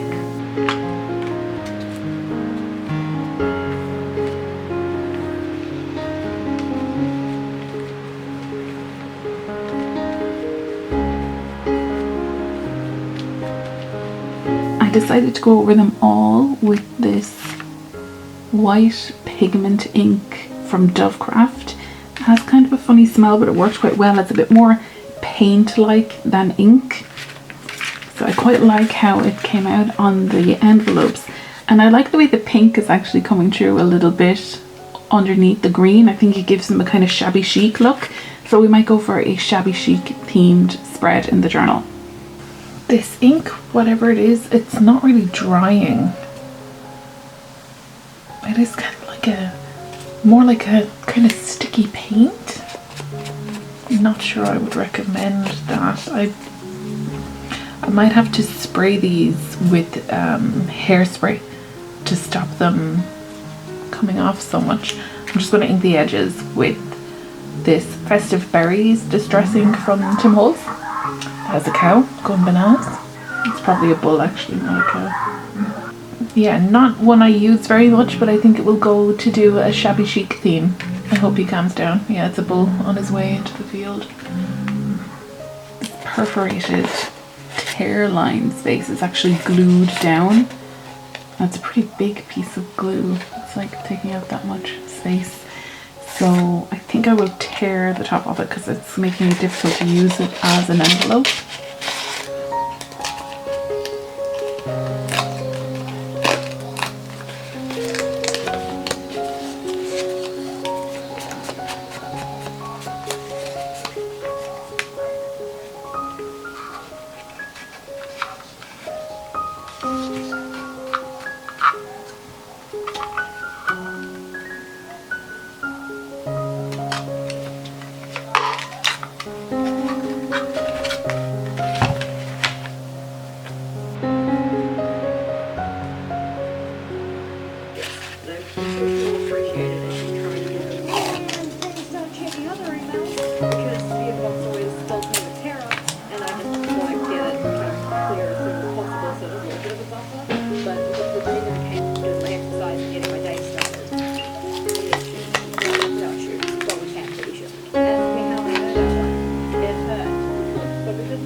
So this is what I have done for junk mail. using those small church envelopes, and I quite like the way they turned out. I liked the way it has this kind of shabby chic colouring that I hope is coming out on the thing. I decided to turn them into pockets instead of keeping them as little envelopes, so they still look like envelopes. I just tore off the sides and I filled each one with the bit that tore off there. I made a little tag with it, and then I just added some pieces of ephemera using some more pieces from that Botanical kit from Chapter 1 papers.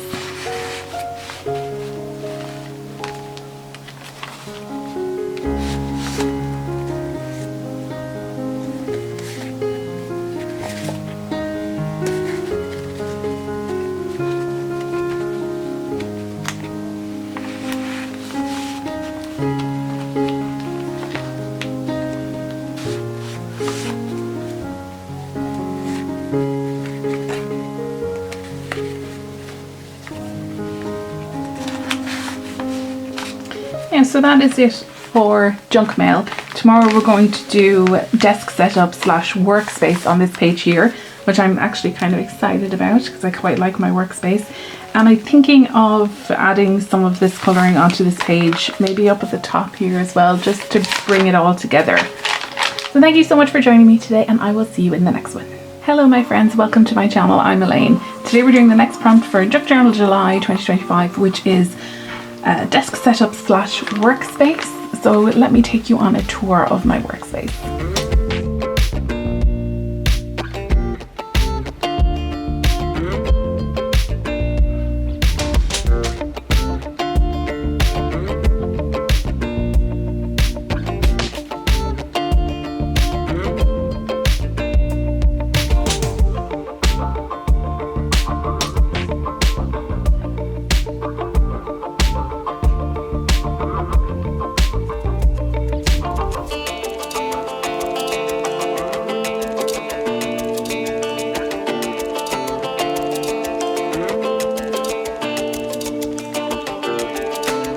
So for this I wanted to do kind of something pretty simple. Like, this is where I am right now, that's where I'm working. So I want to include this photo, and then I just picked out some fussy cuts to kind of do a bit of a collage that represents the things that I do in my workspace. And I'm going to create a painted background first using the same paint that I used yesterday. And I think I'm going to dab it down with a sponge. If I can find a sponge, I'll just cut off a bit of this packing foam. I think this came with paint actually, and use that to create a fairly simple background, because it's going to be mostly covered with a collage anyway. So just something on the outside, and I'm going to add a bit to this side as well, just to bring the two pages together.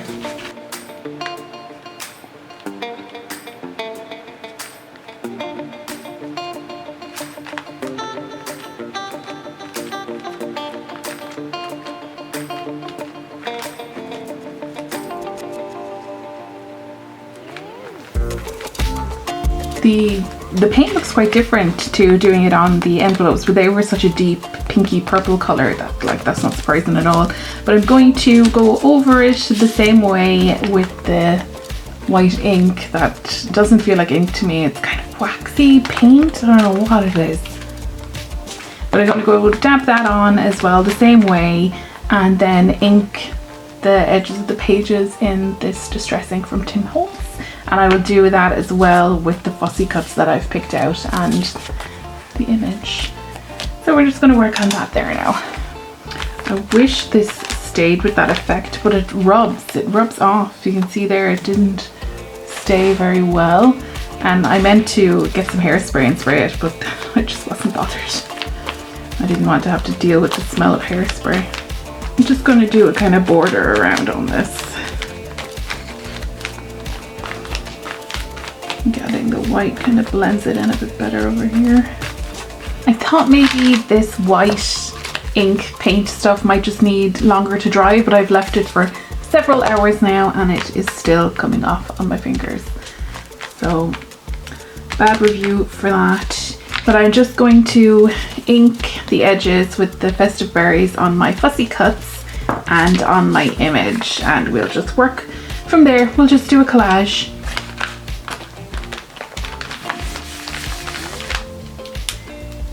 These fussy cuts are from a kit that I made that will be on my coffee page some stage. I'm not sure when, but it will be up on that. And I printed them on sticker paper, which the sticky side is really good, but I think the quality of the paper isn't that great.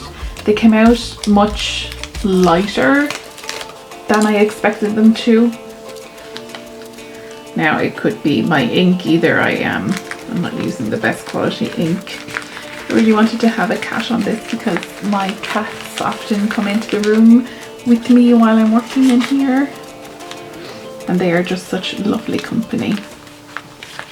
I do want to use the laptop instead of the typewriter, but the laptop you just lose that it's a laptop, so I said I'd do the typewriter. It's so peaceful here today. There's no cows in the field, or at least not yet. I'm sure they'll be there later. They're probably off being milked. And I don't know where the bull goes when the cows are being milked. They're my neighbour's animals, so I have no idea what goes into farming. Why did I even bother painting the background? Well, it was fun anyway. And then I'm going to cut away the excess then. Yeah, they're good sticky, but the print quality wasn't great. But then, like I said, it could be the ink in my printer. I have cheap ink in it because I am cheap and I just do so much printing. I can't bring myself to spend that much money on ink when I'm only printing for myself, like here. It doesn't need to be amazing quality. So that's where I choose to spend. I like to go for high quality paper if I can, because the high quality paper still isn't like overly expensive in comparison to the ink. Ink is very expensive. I was going to add some labels maybe here and here, but I think it's actually quite busy as it is and it doesn't really need anything else, so I'm going to leave it there. So thank you so much for joining me today, and I will see you in the next one. Hello my friends, welcome to my channel. I'm Elaine, and today we're doing the next prompt for Junk Journal July 2025, which is Time Capsule, which is the 15th prompt. Very excited to be pretty much halfway through the challenge. This is the furthest I have ever gotten with one of these. I have tried several times to do December dailies because that's not even the full like 30. I think it's only 12 actually, and I've never managed to actually do it. So this is giving me hope that I might actually be able to do it this year in December, or I might do Junk Journal January, but we'll see, because this is actually it's a bit of a commitment, so we'll see. I am enjoying it, but there is a lot to it. Like, I have to keep showing up, you know. So today's prompt is Time Capsule, and I was thinking of doing like an actual capsule in the book. Like, I could build the front of like a suitcase or like a treasure chest or something, and maybe put photographs or little keepsakes into it. And then I decided against that because the journal itself is pretty much a time capsule of the month of July 2025. That's what this entire thing is going to be. So I decided to do something that would represent a time capsule. So what I've decided on is books, which isn't the first time I'm after doing something to do with books in this, but I think a book is a capsule of like the time that it was written. It is a representation of the time that it was written, even if it's not set in that time. Like a historical novel, like a historical romance written by Sarah MacLean is different to an historical romance written by Georgette Hare, even though they might be set in pretty much the same time period, but the life of the author does affect the way the characters behave. Even if they're trying to represent the same historical time, they are still different. Like, the women tend to be a bit more independent, a bit more outspoken in later books or more recently released books. So that is one way. And another way then is like a library book is a great time capsule, because you get this thing, I don't know what you call it, the library card that's always in the front of the book that has a list. Actually, I don't know if they're in library books anymore. That's in the front of the book that has everyone's stamp of when it was taken out. So that is a nice little time capsule of the life of that particular book. So that is what I am going to go for with this one. So I'm just using this book page that I've stained very lightly. And then I have these, which I just found online. I haven't a clue where, because I got them ages ago and printed them. So I have them a long time. They're just, probably just search for them on Google or something like that, or on Pinterest. And I'm just going to do a bit of a collage because this side of the journal is now sticking up quite a bit. The page is quite curved. You can see there, it's got a big slope on it. So I'm not going to put too much on this side, and I'll probably do all my bigger, any more 3D and thick things will just be on this side, and these pages are going to end up being more of a collage type thing.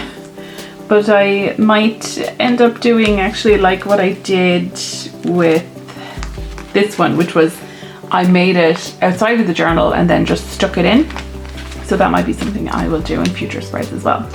So for today, we're just gonna work away on this little collage, this little book inspired collage. So I have these few elements, and then I'm gonna see what else I might add. I have like some book spine washi stickers, and then I think I have some other stuff in some other things, like I want to add the Jane Austen element if I can somewhere. So yeah, let's just get into it.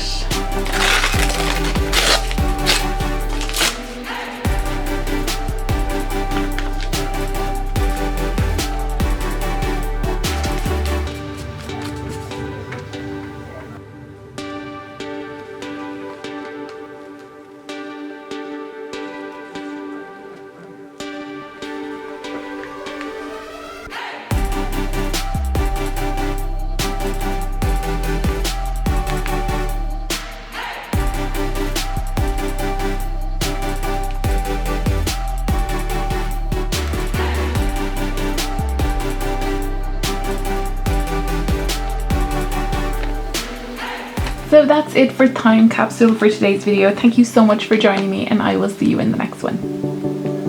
Hello my friends, welcome to my channel. I am Elaine, and today we're doing the next prompt for Junk Journal July, which is circle. So I have these things which are from the board game Unmatched Adventures. So my husband got this board game, and then these are the sheets of cardboard that have all the pieces for the game in it, and they make great stencils. I have tons of these from games. My husband quite likes board games, so I've got loads of these. So these are great stencils, and I'm going to, well, my plan at the moment is to use this to create a background of circles in a few different sizes, and then I'm not sure what I'm going to put on top of my background. I do have some images with like of moths with the moon, which I thought might be nice, and then I have this apple, which isn't really a circle but close. We'll have circle in the background anyway. So I'm going to create my background and then look through my stuff and see what we can come up with to make our focal point. So what I think I'm going to do is just draw in the circles with like a pencil or a pen, and then maybe use watercolors to paint them in. I kind of just feel like using watercolor paints today. So let's start with this and see how it goes.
So this is what I've done for circle, a very simple one today, but it was really enjoyable to create. Like, I really enjoyed doing the painting. I would recommend it if you're ever feeling a little bit stressful and you want something distracting and low pressure. This was a lot of fun to do. So that is it for today's spread. Thank you so much for joining me, and I will see you in the next one. Hello my friends, welcome to my channel. I'm Elaine, and today we're doing the next prompt for Junk Journal July, which is sunrise / sunset. There's calves in the field and one of them will not stop shouting. So that noise is just these calves that just very vocal. So my idea for this sunrise sunset is to focus mostly on colours, so the colour of a sunset. And what I'm thinking of doing is using the watercolour paints again, since I enjoyed that so much yesterday. I want to do them again, but I'm going to do it on a piece of mixed media paper, which is quite thick. So it is 30, I don't know if that's going to focus, 30 GSM squared. So it is quite a thick paper, like card. And I'm going to use a stencil and with the polyfiller again and put it in with a palette knife, and then use sunset or sunrise colours to paint it. I think what I'm going to do is put down the wall filler and then go over it with the gloss varnish and then go over it with the watercolour inks, because they'll just go on better on the wall filler paste, because it'll absorb all the water otherwise and it will run. So that is what we will probably do. The first thing I'm going to do is size this out to fit a page here. So I size it out to this, and then get going with this, and we'll just see where we end up. I usually veer off a little bit as I'm going. So we'll just start and see where we end up.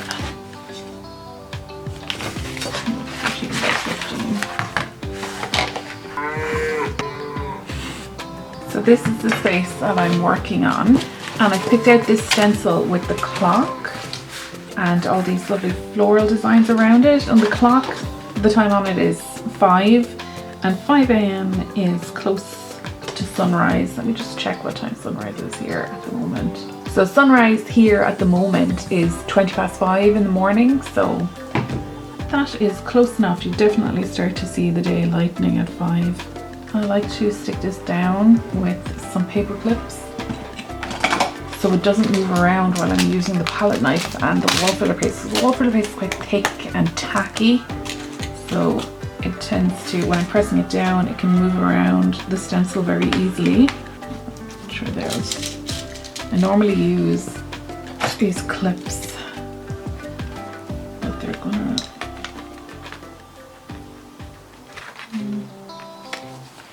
it just raises the page so much on me. Might actually be okay.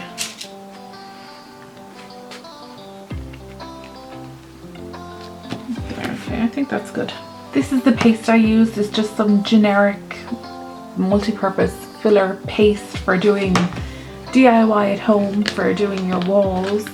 But I use it for this. You can get proper craft stuff, or at least stuff designed by craft stores and stuff for using them on stencils, but this works fine.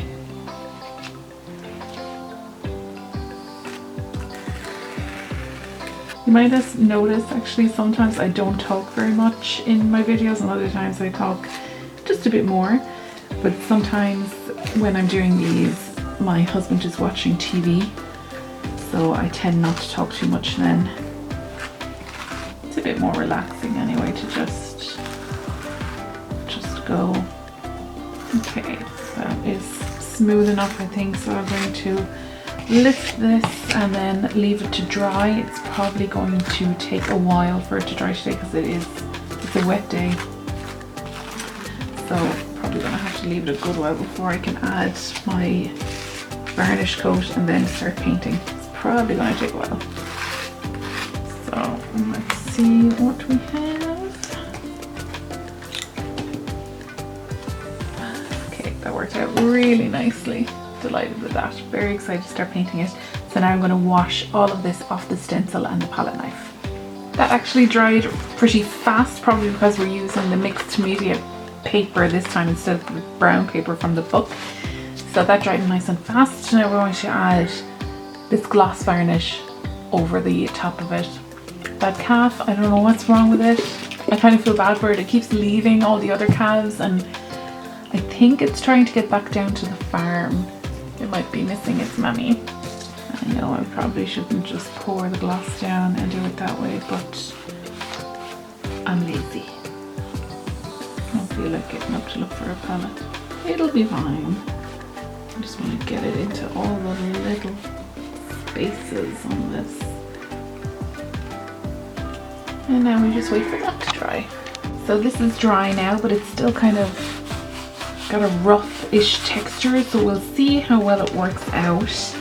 Now with Sunrise, I always think of The Lion King, so I'm going to go with colours based on that scene in the film. So this scene in particular. See what I can do. I don't know if I have the right colours.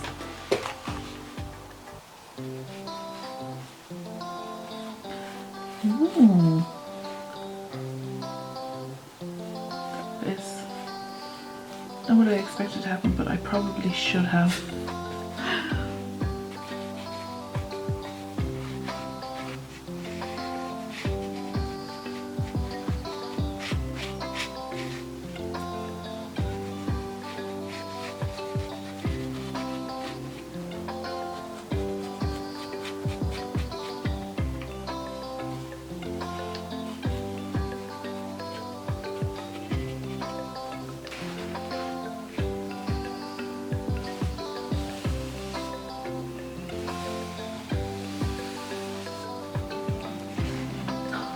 So that turned out absolutely nothing like the image, but it's fine. We're going to put the stencil on top of it now, and then use this copper acrylic ink, which I think gives this a nice sunset colour, over the stencil to fill in the raised parts with some nice colour. I'll try to do it patiently and gently. I'm not very good at that. So we'll clip this down again.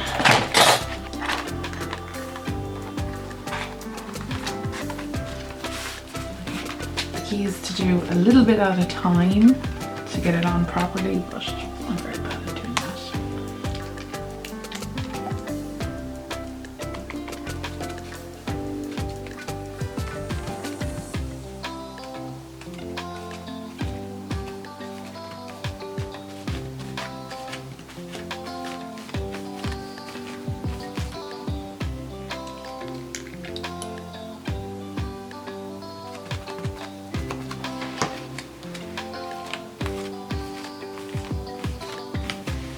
Okay, let's see how this turned out.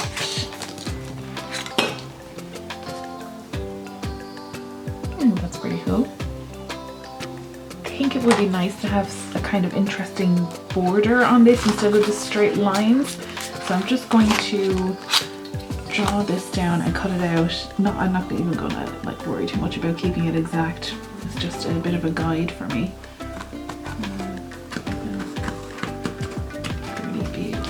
Able to see it. It's just to give me an idea while I'm cutting.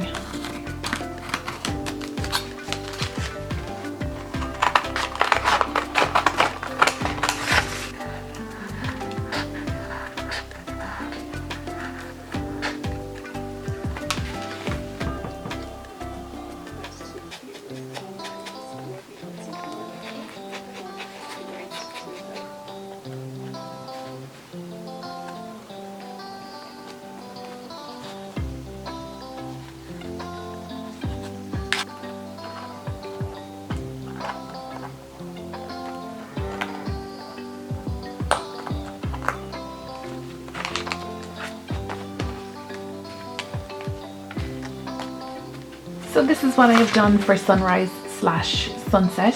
It didn't quite turn out exactly how I imagined, but I am very happy with it. I still enjoyed making it. So that is it for today. Thank you so much for joining me. Hello my friends, welcome to my channel. I'm Elaine, and today we're doing the next prompt for Junk Journal July, which is torn.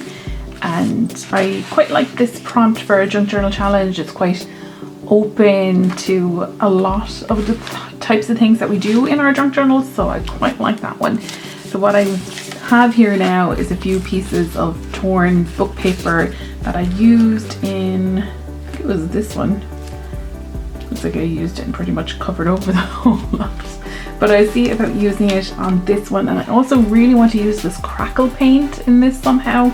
I wanted to use it somewhere in the journal, and there's not really any prompts to suit it, but I think I'll work it into this one and see what we can come up with.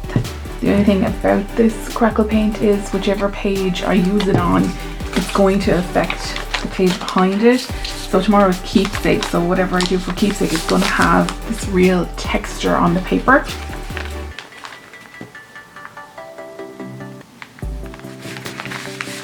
Now, to get the paint to crackle, we have to apply a pretty thick coat of it.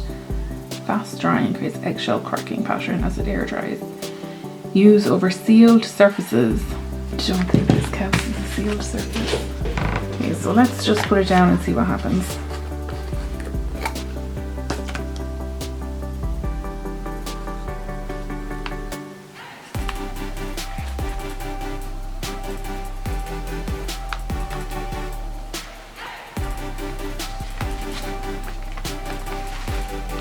I'm going to dab my brush on it because I don't want to see those brush strokes, and it might give it a more interesting effect when it starts to crackle. I'm going to leave it like that and leave it dry and see what we end up with. I've just put these clips down here to keep the page weighted down because this paint does cause the page to curl up, and I'm just going to lift the edge of my torn paper just up out of the paint so we keep our nice tear.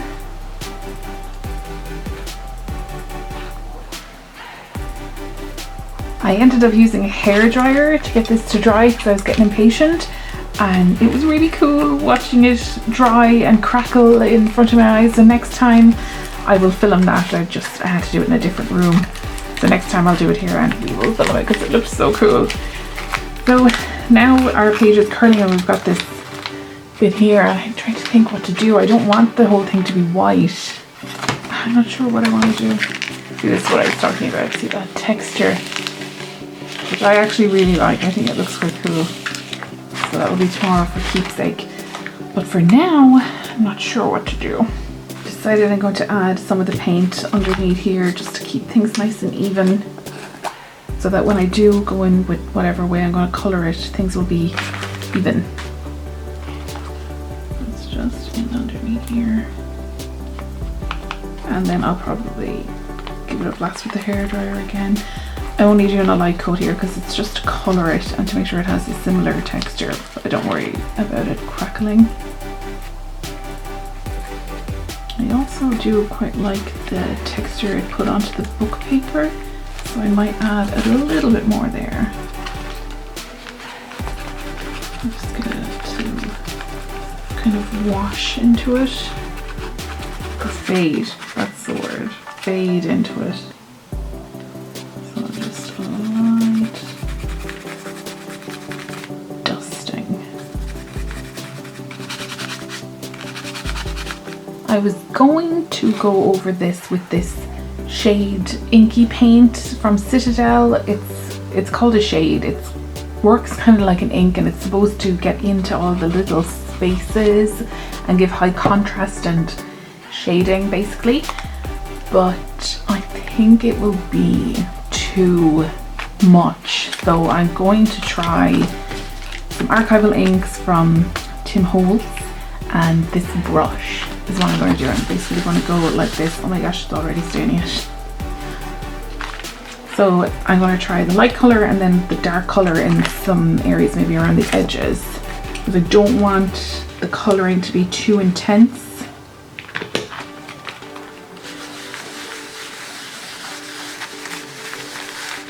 That is actually exactly what I wanted.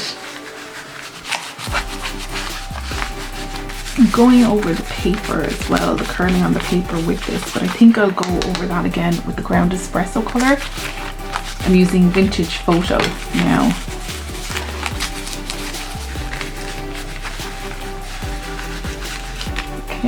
So let's go over it now with the darker colour. I think I'll actually have to use this brush to bring it out there.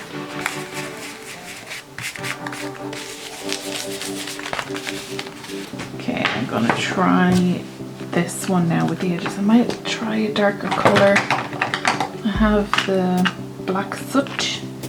It might be a bit too much. Let's try it.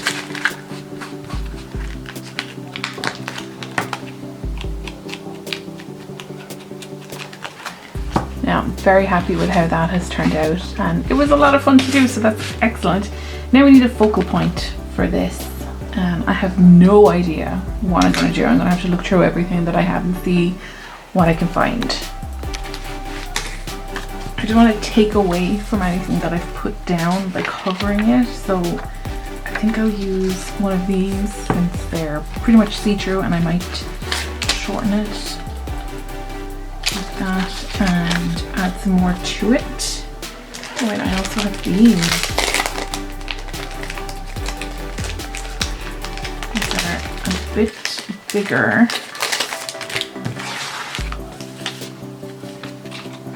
I want it to just take up in here, this space. So maybe if I tore up one of these.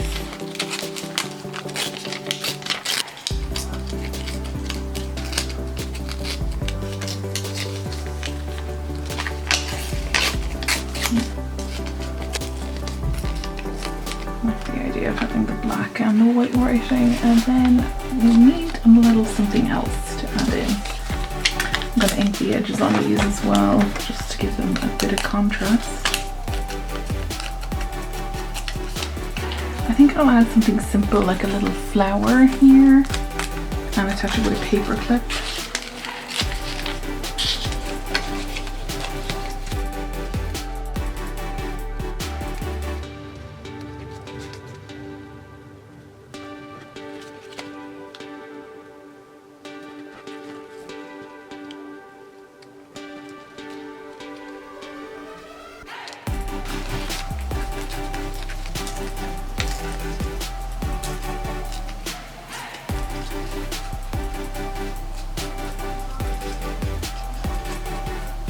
Going to make this into a little envelope, but I think a little scroll would be cool.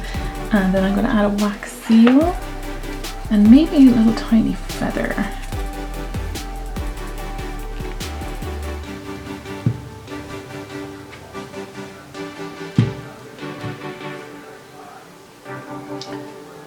Should I add some flowers to this as well? I feel like it's missing something. These are just little bits of the moss from this spread that keep falling out of the book. They might just add a little bit.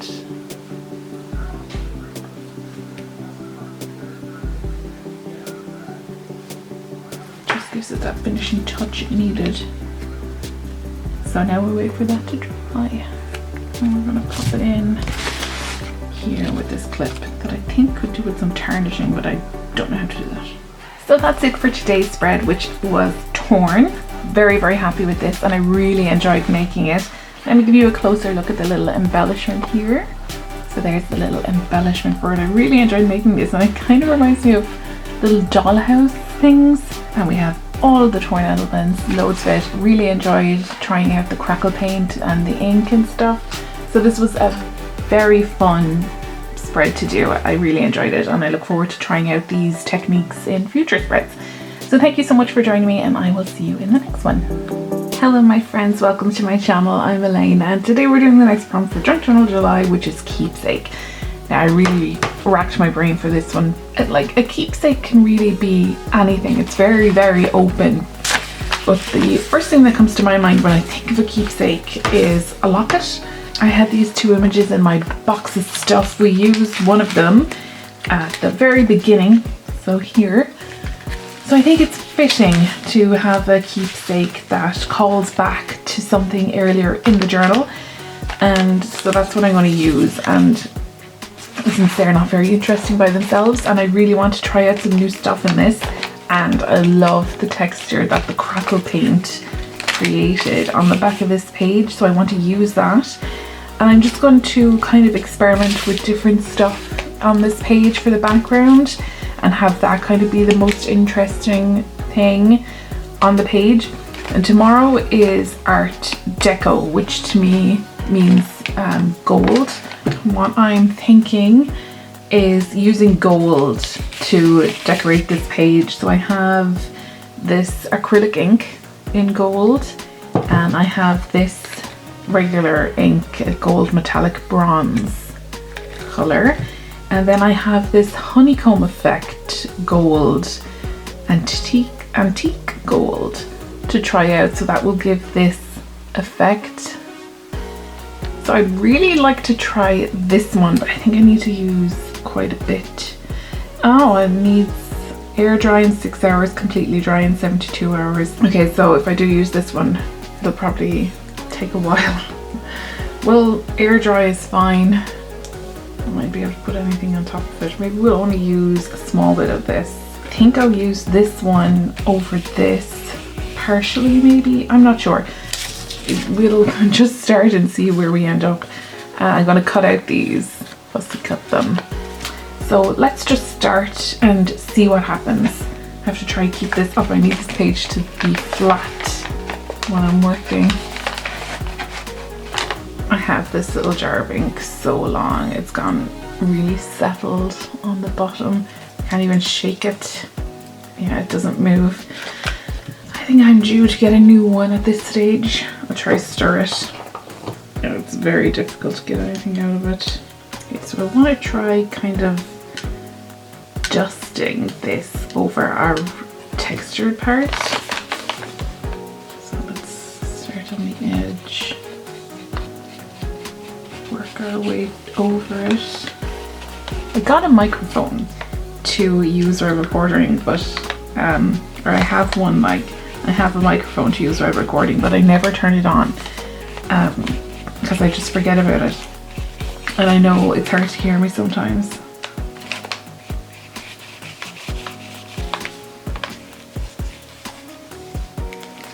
Okay, that's definitely more than a dusting. Okay, so let's see. How do I want to do this?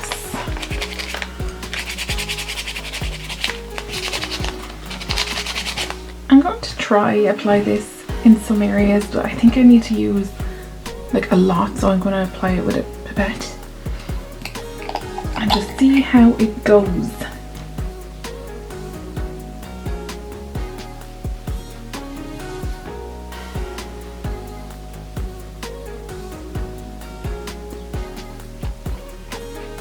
Oh man, it smells. Oh man, there's a strong smell of this.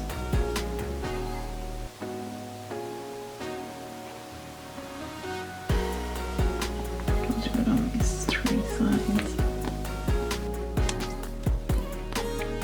Yeah, I'm gonna have to wait a long time for this to dry. Let's see, I need to move it around a bit more. It's probably too much. Maybe I should try blend it down here. So it needs 6 hours to air dry. I'm recording this the day before it's due because I'm going away. I've actually been kind of busy the last few days. I had to bring one of my cats to the vet, and now she's in a cone. She got a scratch on her head that she will not stop scratching. She got a cut on her head that she won't stop scratching. So now she's in a cone, and she looks very funny when she walks.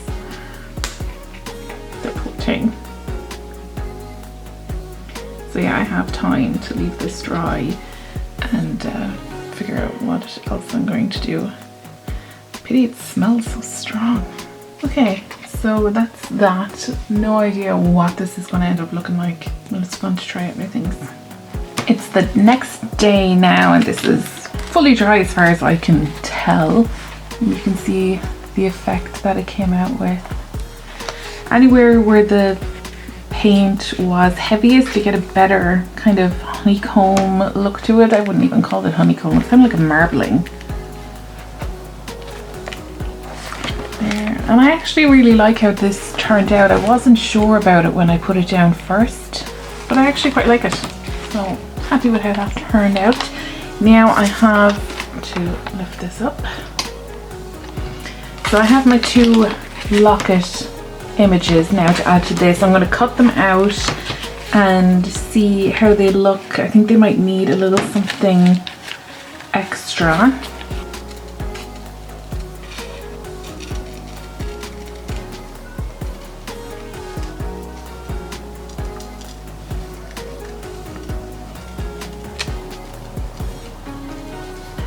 So here they are cut out, and I think they really do need a little something. I have all these lovely papers, all these lovely texture papers that might make a nice background or something interesting at least. Let's see. Just to make a little framing on them. Maybe to kind of gold is a bit like fancy looking.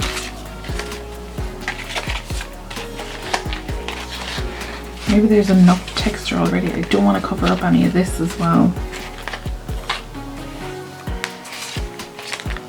There was such a strong smell of this stuff. I had to leave it by an open window and actually leave the room while it was drying. So it's just something to be aware of if you want to look into trying it out. I do have actually something else. I have these. Probably don't need them. Some of the frame. Oh, actually, I do like that.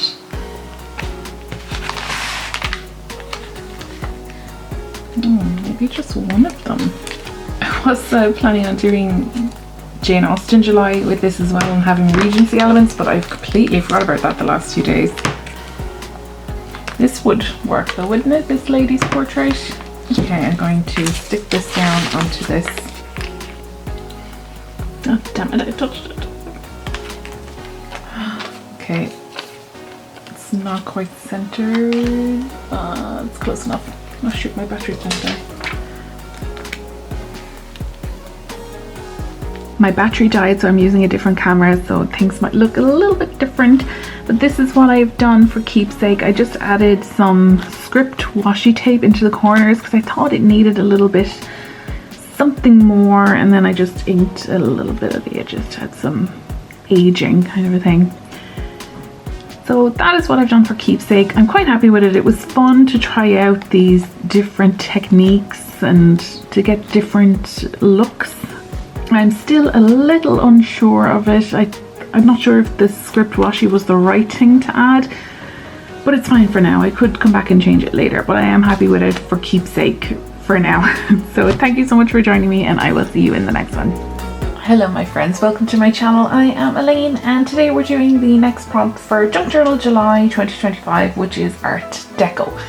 So with Art Deco, the first thing that comes to my mind is The Great Gatsby. And the next thing that comes to my mind then is that book cover with the blue eyes. So that is what I'm working with for Art Deco. I want to use gold because there's always a lot of gold in, like if you Google Art Deco, you're going to see a lot of gold lines and curves. So that's what I'm going to do. I think I might do like a blue background and then a gold pattern using one of my stencils. So I have a few that might work for it, like maybe that one. That would give us a lot of gold. I think this one, but it is the one that is that bit more Art Deco, I think. And then this one, which would like fit on my page a lot better.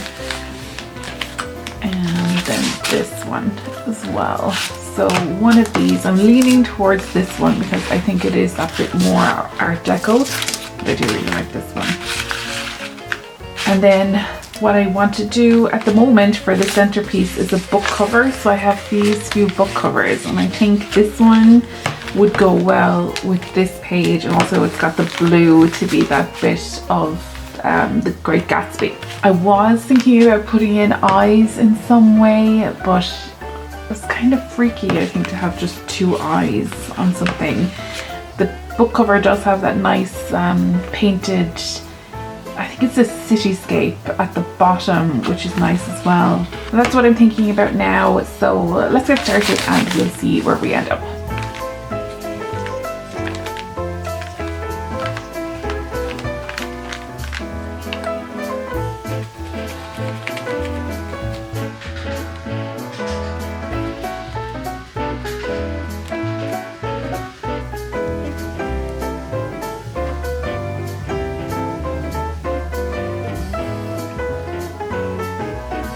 I was trying to do a kind of embossing kind of look where it would be dark, then the main colour, and then light, but the golds aren't quite different enough. But they, like, I tried it out here and the colour is quite different, but when I put it on over it, it doesn't seem, what is there? Maybe it's because it's on top of the three of them. I don't know, maybe it will look different when it dries. I'll just try it on some of them. I found this picture of this lovely gentleman in my stash of stuff, and I think he would go quite nice for something Art Deco, but he'll need a nice frame.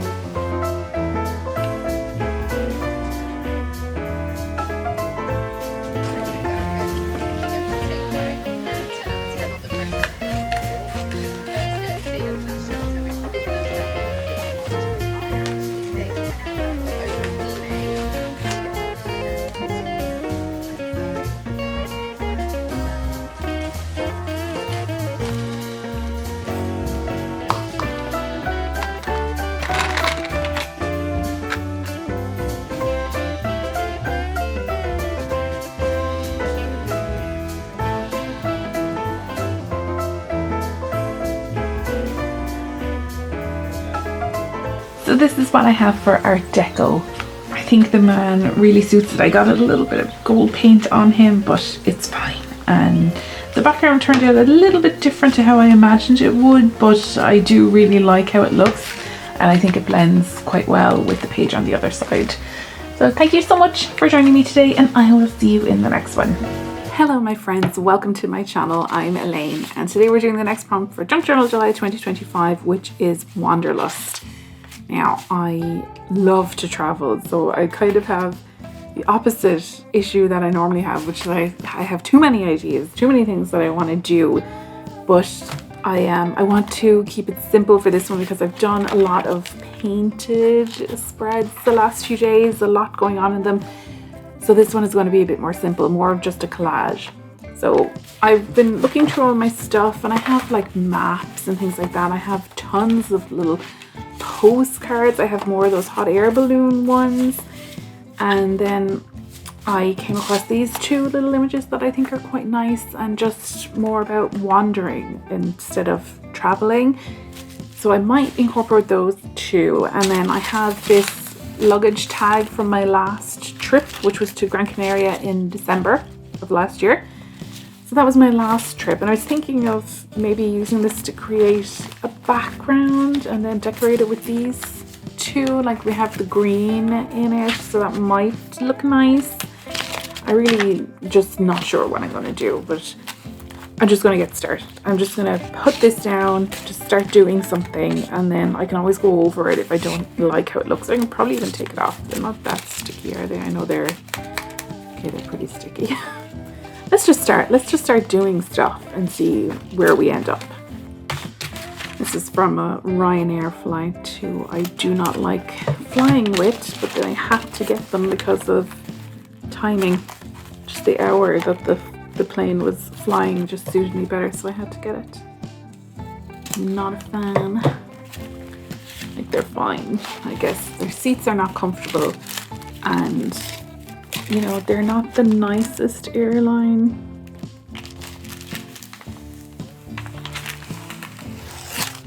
But they are cheap. They're definitely budget friendly. I had this on my suitcase since, oh, this side isn't sticky at all. Since December I have my suitcase in my room because it's only a small one, a 10 kg one, but I'm using it to stop the cats from getting at the wires at the back of the computer. We have their computers in the bedroom, so that's why the label is so worn. I'm constantly moving it in and out. I'll go this way just for variety. this side is kind of interesting too. And the harp.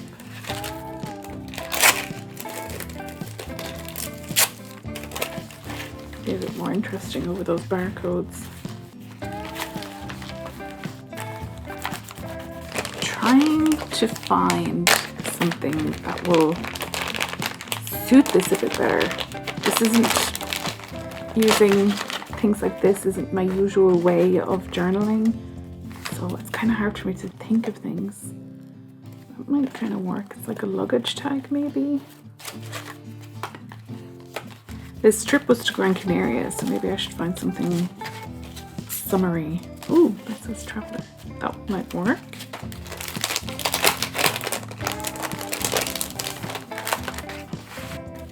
I think I'll just add some of these because I honestly just don't know what to do. I think there's a lot going on there with these things and I don't want to end up covering them because they're kind of the point. So I think I'll just add this and maybe stain the edges. I think this phrase is good. The weather suddenly cool, so it's time to turn the story, because I would usually go to somewhere like Gran Canaria when it's winter here. So I need some Pritt stick.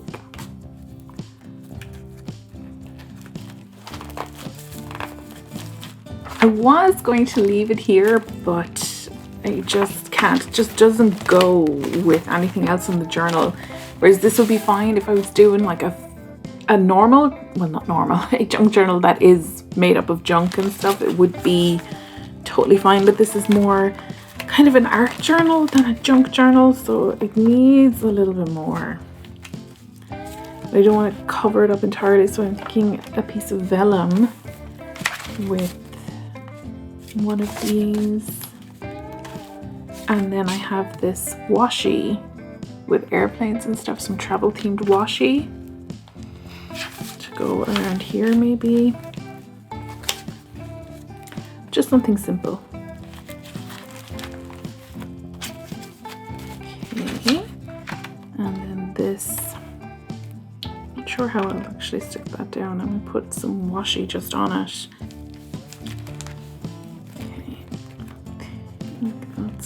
Strong enough.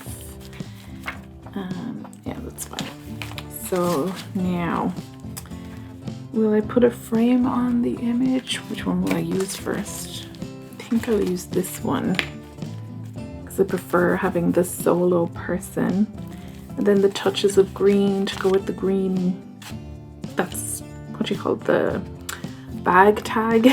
Just that simple, just on the vellum, because our background is very busy. Don't think I've put down anything straight. Should I cut off the point on that? But I actually like the straight lines because there's so many straight lines. So I kind of defeat the purpose of using the vellum if I cover it with washi. Maybe on this side.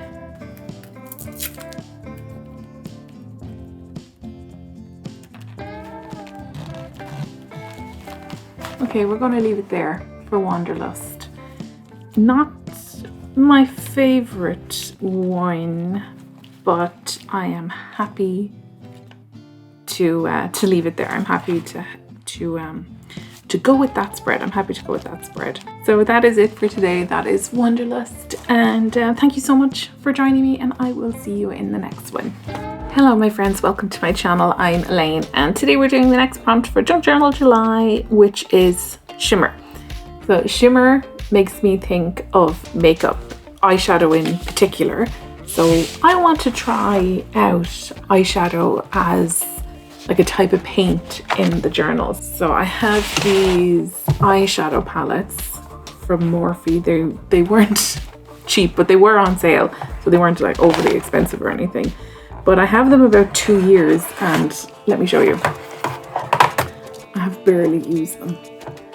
And they're all like this, but they have loads of real shimmery eyeshadows. So what I'm thinking of doing, I have another one of these things from a board game, and I'm going to create a kind of a kind of swatch or a palette of colors here, but I'm thinking using these interesting shapes from this, I don't know what you call this, cardboard shape thing, like that. So that's what I'm thinking at the moment, and I'm going to put down some white gesso down here so that the colors of the eyeshadows will come up a bit better and they'll have something a bit more to cling to stick to. And also we've got a lot of white on this page, so the white gesso might bring these together a bit more. I'm going to apply one coat with just the paintbrush and see how it goes, and then I might put down a thicker layer with a piece of sponge and just see how one layer looks first. I think it'll be a bit too light. And I want this to be kind of messy looking, because we've got a page here of junk, so I don't want this to be very tidy and pristine.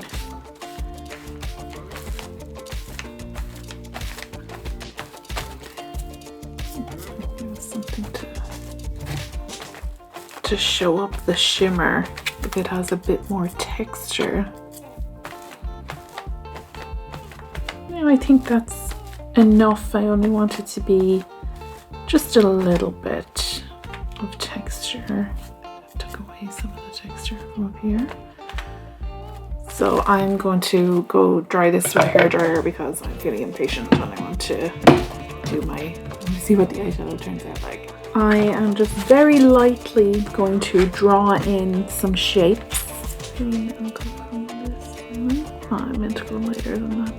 I thought I had a HB or a 2H pencil or something like that, but it's a 2B. So we'll do 3 of these guys. And I really love these shapes, so I'm gonna bring them down a bit, maybe here, just to keep them on the white. Really like them. And I want to keep these drop shapes. Oh shoot, that paint wasn't dry there. And then maybe we'll do more teardrops. I think they're cool and they don't have to be exact. And let's do some half circles. There we are. I don't even know if you can see them little shapes. That is not dry, just that one spot. I'm going to do the eyeshadows. Barely touch these and I really like them. I don't really like shimmer. I have well, they're not really big, but I have big eyes and I don't like to draw attention to my eyelids. Let's try. I was hoping to have some kind of greeny colors. That one there, actually, that one is quite nice. Just to bring in the color from here. Okay, I'm going to use a regular paintbrush. I was going to try an eyeshadow brush, but they're a bit too fluffy. They're for blending and I don't actually want that to happen. So let's try the dark color here. Wow, it's coming up kind of brown. That is so unexpected, because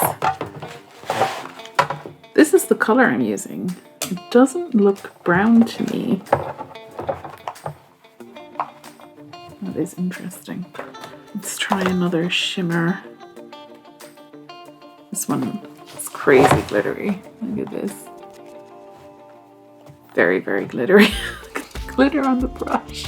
No, it's not working. I wonder, is there some sort of a trick to getting these to... Ugh. Oh no, I'm going to be glitter now. That is not sticking.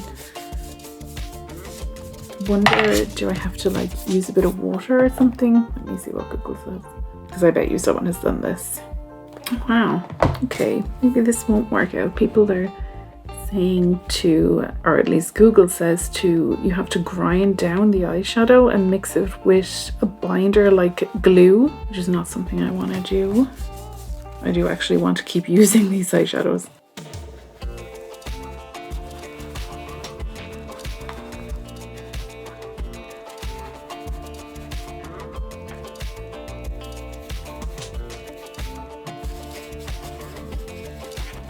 So I find that quite interesting. I thought they would come up so much more than that. It's actually quite light, and like the shimmer doesn't really show up much at all. Oh, I'm all glitter.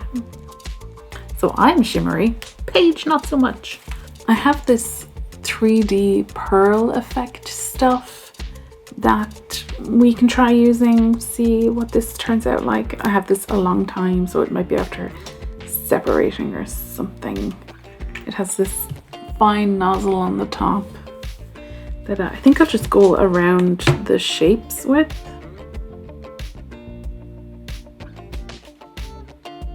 Oh shoot, I'm going really messy. I do not have a steady hand. They're so funny. That doesn't even look like the shape anymore. I'm blaming having to squeeze the thing at the same time as drawing for why I'm so bad at this. So obviously it's 3D, they're going to be all raised. And I don't know how I feel about that. I think I would prefer it if they weren't raised. Let me see if I have something to press. I'm just going to press it down, flatten it, and we'll see what we've ended up with then. I don't want it raised.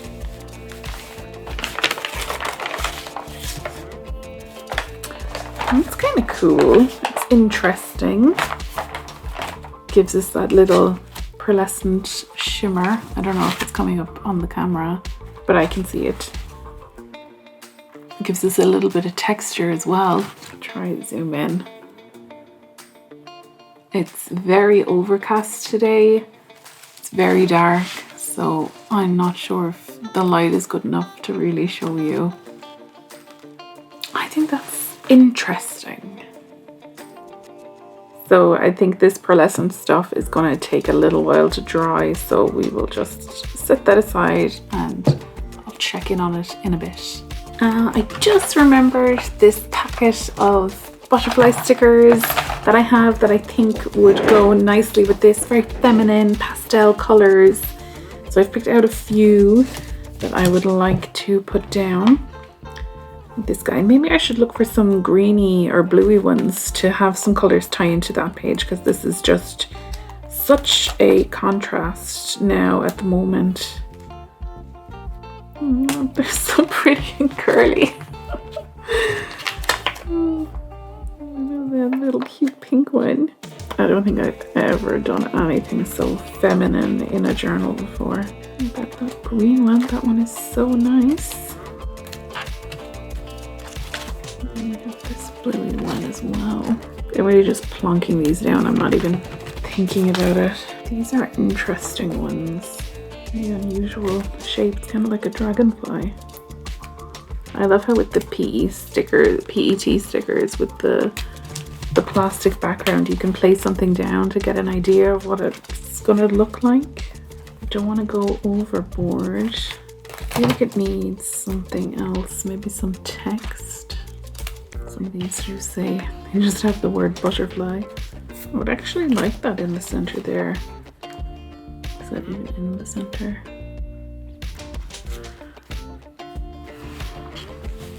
Close enough. I think that is the most girliest feminine thing I have ever done. So there we go. I'm going to leave it there for shimmer. I am happy with the bit of a shimmer that I got in it. I don't know if you can even see. It's not my usual style, what I ended up with. I am very happy that I tried something different. I tried out something, so I'm very happy with that. Not something I would try again, but I'm happy that I tried it, and it's not to my taste, but I'm not unhappy with it. So thank you so much for joining me today, and I will see you in the next one. Hello my friends, welcome to my channel. I'm Elaine, and today we're doing the next prompt for Junk Journal July 2025, which is field notes.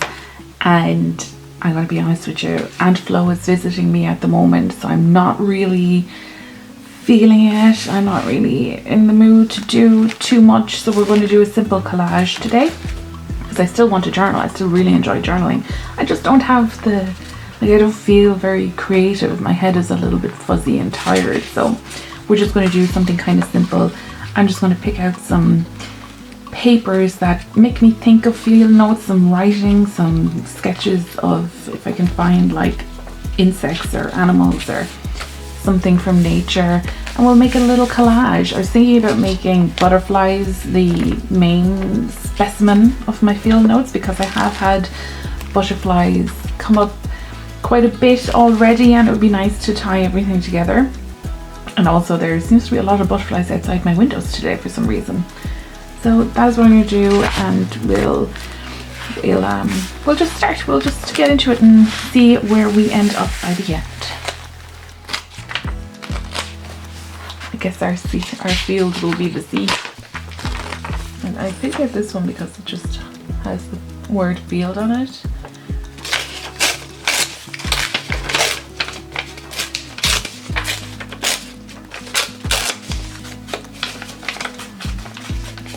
So I want this one here in this corner, and then this one over it.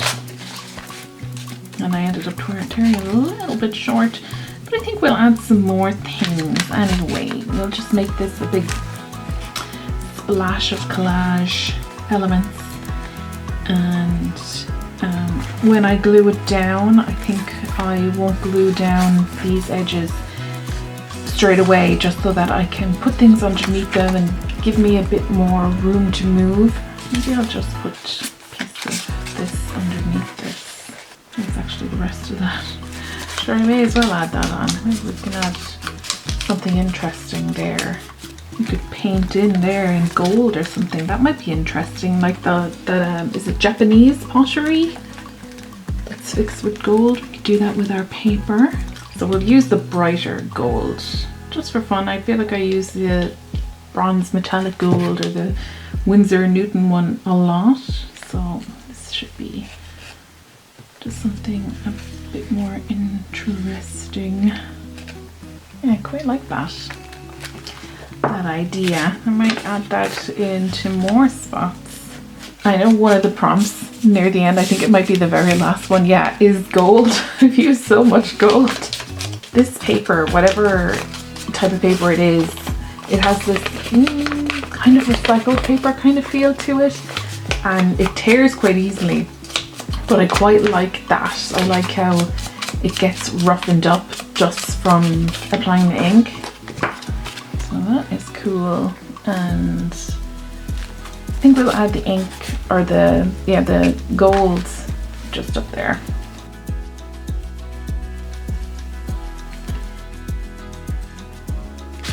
So for this side we have our seahorse, which I love. I love the seahorse. Let's cut it down. We cut it to there. And we might just add some more gold.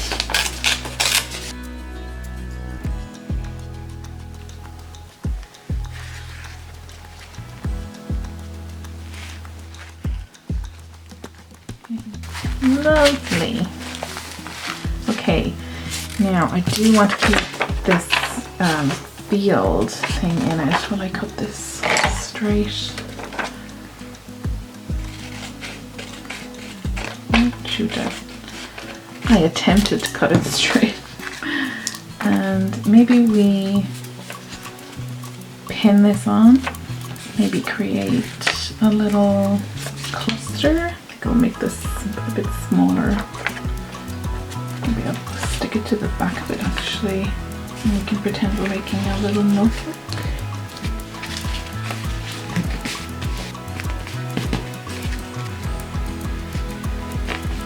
Okay, so I have these like cards for J.W. Field from New Hampshire.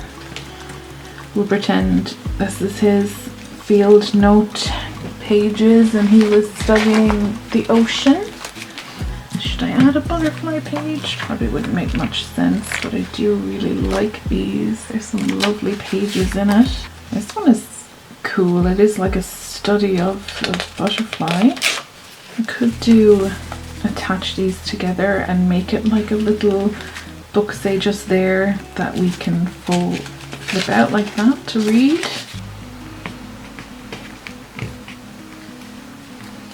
Now, I think I might curve the edges on these just with my punch for putting the curved corners on. Just because I think it will give it more of a notebook look. We'll do 7. Close to the edge as possible. That was too close. Then I'm going to put washi along it then to create a kind of spine. So washi has little sketches of moths and butterflies and some writing, so it goes nicely with our theme. Fix the mistake I just made. And add glue and then stick it down. I'm gonna have to add another layer of washi to just keep it down. It's not sticking very well. We'll just add a small bit. Just because it was a little bit wobbly, and then I want to add some ink to this. Because we don't want that stark whiteness. It just doesn't blend properly with the rest of the page. Okay, that's better. Okay, so this is what we have for field notes. We have J.W. Field's little notebook here, and his notes and his studies of some butterflies and some sea life. So there we go, that's it for today's spread. Thank you so much for joining me, and I will see you in the next one. Hello my friends, welcome to my channel. I'm Elaine, and today we're doing contrast for Junk Journal July 2025. So for this one, I have picked out this little collection of journaling ephemera or materials, or whatever you want to call it. I got this a while ago because you know that style of journaling people do where the pages kind of look like a magazine. Everything is all clean, straight edges. There's no inked edges with the tin holes. There's none of that. There's no fading. There's no aging. It's just all clean, neat, straight lines, bold text and high contrast images, mostly photographs actually as well. It kind of looks like a magazine or maybe an Instagram feed or a Pinterest board or something like that. And I think they look lovely, but it's really not my kind of style. But I got this kit that I was like, okay, I'm going to try it, I'm going to do it. And I've never actually done it. So we're going to try it today because it's a pretty big contrast to what I normally do. And then the actual images and stuff are quite high contrast. So let's have a look at what's in this little kit. Very nice little kit. So we have this little, I think this is about the kit.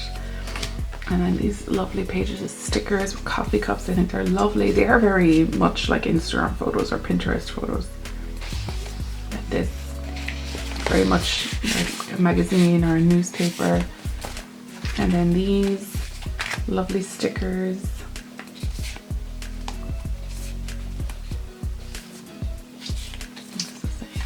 So I have no idea how I'm going to put this together because it's just so outside of what I normally do.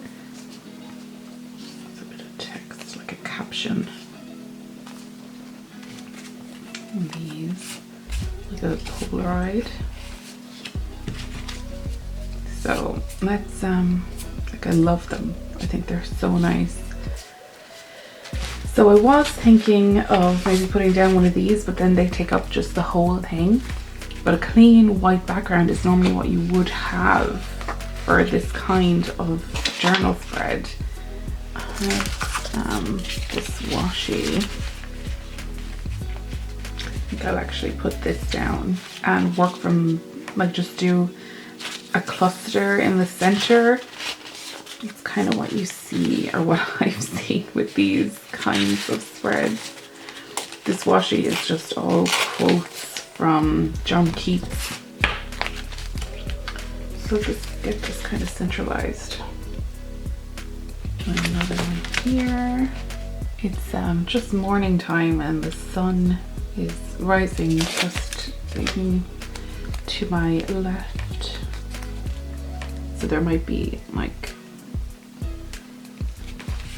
the light might look a little bit funny.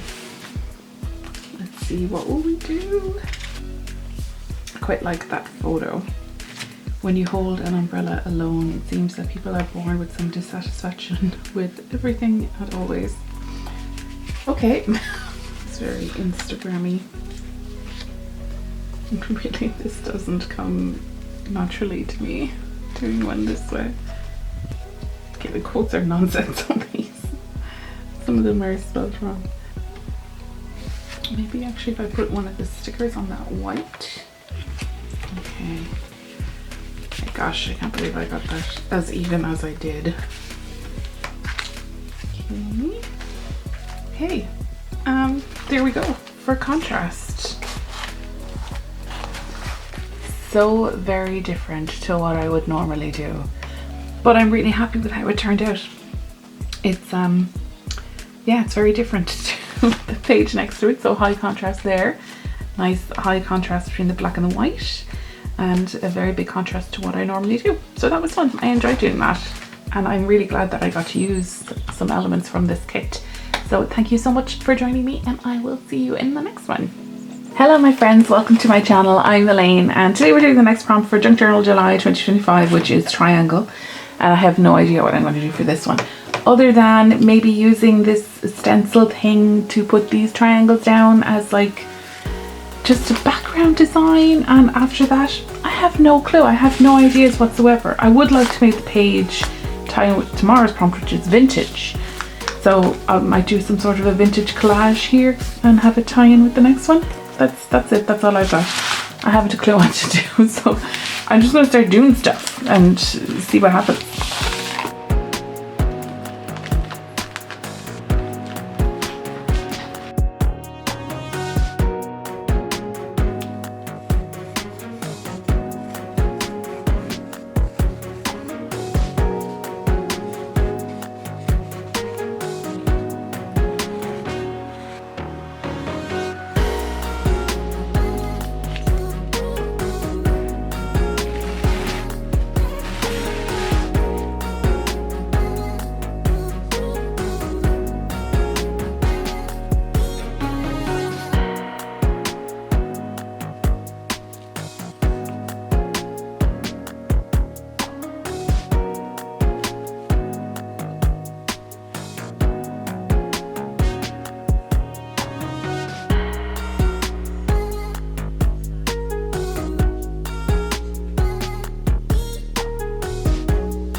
So this is what we have for triangle, and I have to say I was not feeling creative when I started doing this. I was feeling pretty blue, a bit down, and I had no ideas, and I wasn't feeling creative. I wasn't feeling fully myself or anything like that when I started. So I just kind of started and kept doing little bits of things that I thought felt like fun. So I kind of wanted to see how it would look if I tried using the gesso with the stencil, which didn't work out very well, but it was enjoyable. And I noticed the kitchen roll paper that I was using for painting had this triangular pattern on it. So I said, oh, I'll try putting that down, and you can't really see it here, but I do like the texture that it created. And then I ended up covering over a lot of it with this, but I still really like how it looks underneath it all, that you can kind of see it, and this little pattern I put in with the stencil and the ink. So overall I really enjoyed doing this, and I'm happy with how it turned out. Like, I like the color scheme, even though it's a bit brighter than I normally do, but I really like how it turned out, and I really like that I got to use those lovely envelopes and ephemera pieces from the Chapter 1 Papers kit again. So that is it for today. Thank you so much for joining me, and I will see you in the next one. Hello my friends, welcome to my channel. I am Elaine, and today we're doing the next prompt for Junk Journal July 2025, which is vintage.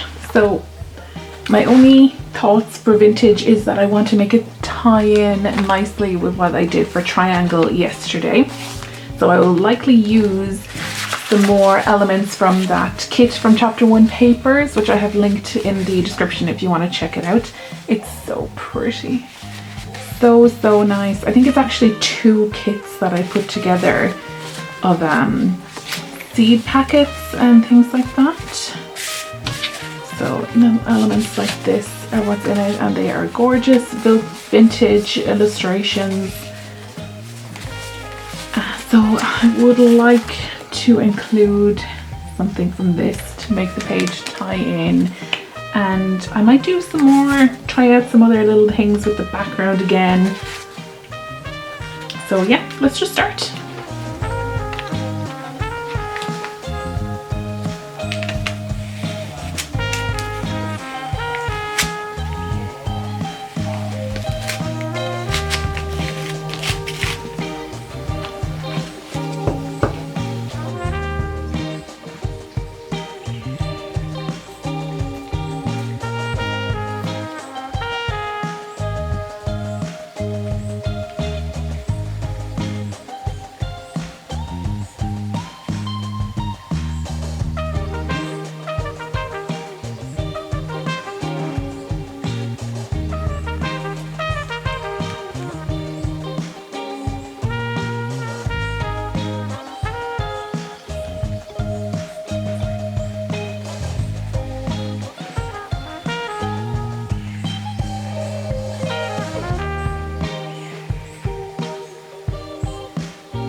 So this is what I have for vintage, and it ties in, well, it's basically a continuation of the other page really. I decided to add the triangles again to really bring the 2 of them together, and I really wanted to use one of the seed packets again, but I thought that was maybe a bit too repetitive, and also like I put a lot of effort into the background. I didn't, like, they're just so big it would cover up nearly the whole thing.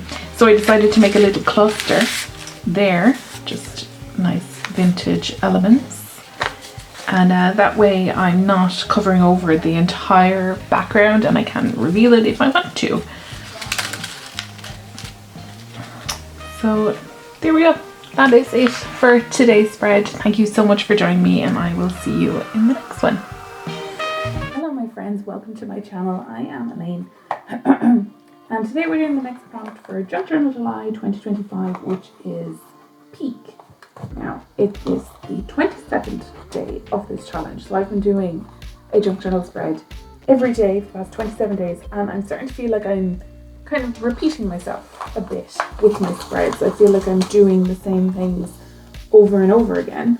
So I decided today to repeat myself on purpose, and I'm going to revisit this one and kind of combine them together to do something for peak. I'm thinking this one was opening, so you can see I have a little person inside the window there. So I'm going to do something similar with a wall and one of these doors or windows from this little kit that I think I got on Paper World. This is where this window came from. So that is what we're going to do for peak. So what I want to do is use this stencil and some wall filler to create our wall, and then I'm going to paint it, and hopefully I'll get it down evenly on this page. I'm going to take off the paper just from this one first, and I'm going to clip this down make sure it stays in place as much as possible. Okay, we might get a little bit of smudging, but it's okay. So we're going to apply this with a palette knife, and then I'm going to leave it dry and go over it with some brown acrylic paint. Give it something a bit stronger. Last time I used ink, which I really liked the effect of, but we're going to try something different with it this time and see what it comes out like.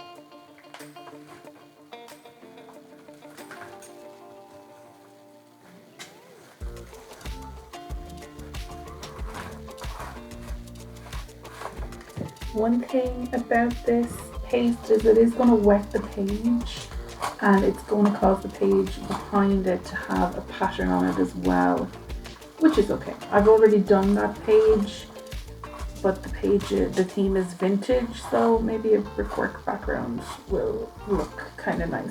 Well, hopefully it doesn't destroy it, but I'm sure it'll be fine. This wall filler paste is quite thick, so you're usually safe enough with the stencil. It usually, like if you press too hard, sometimes you can push whatever medium you're using in underneath the stencil and it gets a bit messy, but the wall filler paste is quite thick, so usually it's okay. There we go.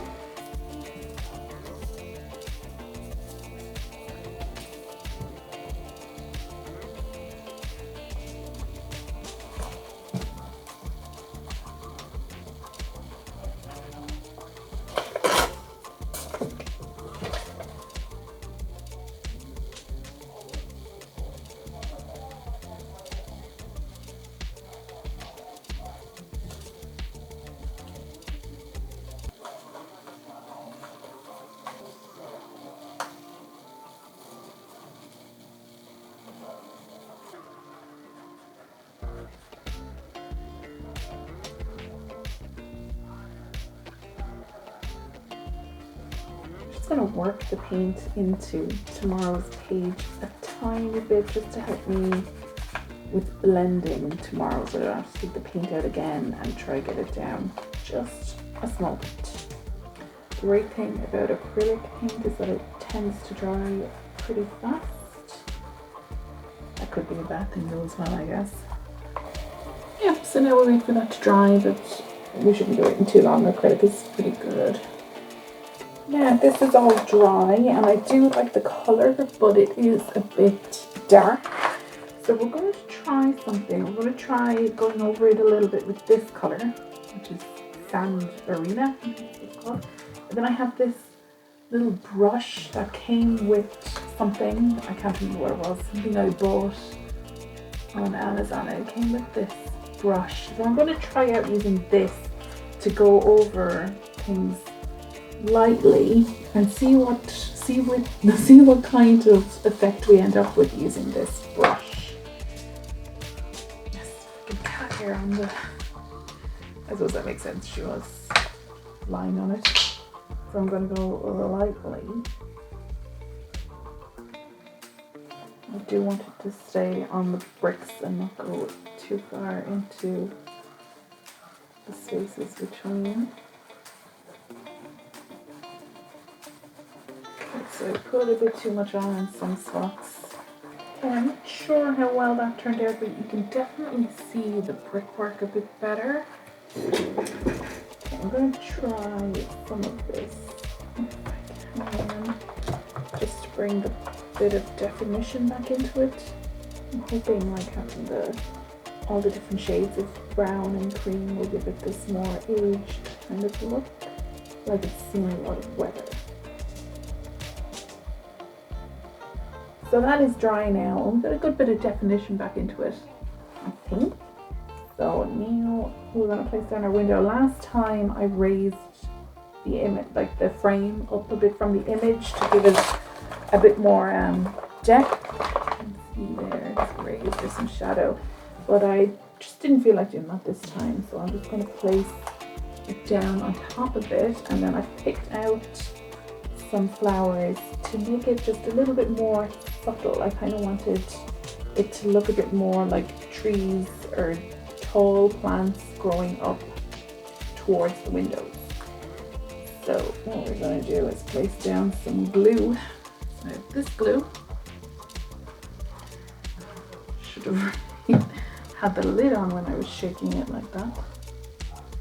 Okay, like that, and then I'm just gonna let the glue will dry clear, so I'm just gonna place them down, not worry too much about it.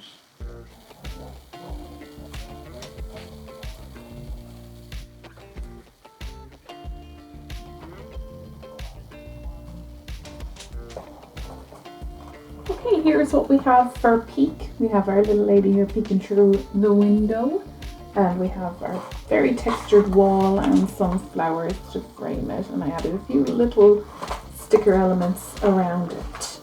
So that is it for today's video. Thank you so much for joining me, and I will see you in the next one. Hello my friends, welcome to my channel. I'm Elaine, and today we're doing the next prompt for Junk Journal July 2025, which is Cursive. And we're so close to the end now, I can't believe it.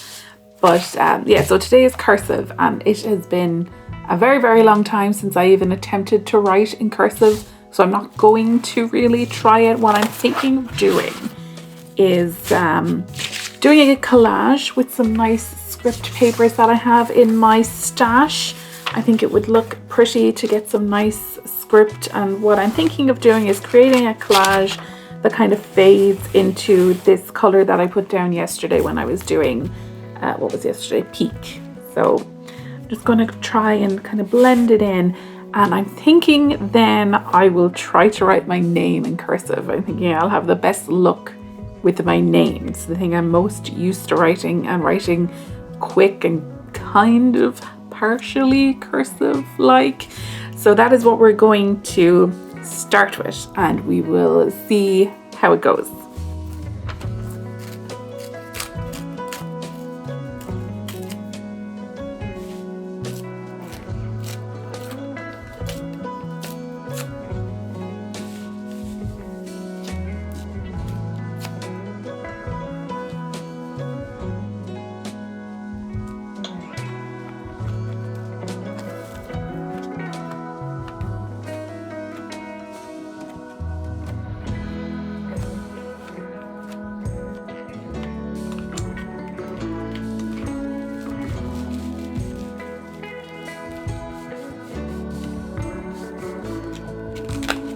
Well, that didn't do much, but those two turned out pretty nice.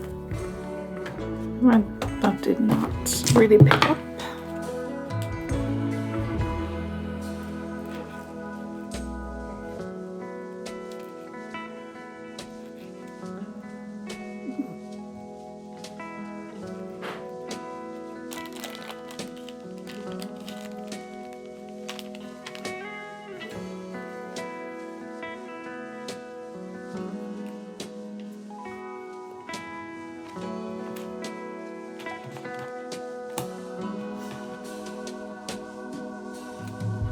So this is what I've done for cursive. I'm really happy that I managed to actually write my name in cursive. It's been so long since I did that, and I actually had to pause a minute to remember how to do a zero, or not a zero, an O. And then the W. Yeah, I enjoyed doing that. It was fun. I liked creating the collage and painting over it like this to have this little fade going into yesterday's spread. So that is it for today's spread. It was very enjoyable. Thank you so much for joining me, and I will see you in the next one. Hello my friends, welcome to my channel. I'm Elaine, and today we're doing the next prompt for Junk Journal July 2025, which is ribbon. And I have this little box of ribbons here full of nice little things, bits and pieces from, like, some of them I bought as this, and then some things were on gift boxes, or this actually came from a box of chocolates. So I have some lovely items in here, but I'm thinking of using this, which isn't actually ribbon. I think it's lace trim, but it'll do just fine. It's essentially the same thing. So we're going to use that, and I love to make pockets with ribbons and lace trim, things like that in my journals. So I think what I'll do is make a pocket here and just do some nice collaging on the other side, and we'll use it as like a keepsake spot. I want to, since I have this pinky peachy colored trim. I wanted to make this kind of pretty, and it will call back then to some other spreads that we've done where we've had these light colors. And I really want to use more elements from that chapter 1 Keepsake kit, or not Keepsake, were they seed packets? Use these scraps from yesterday.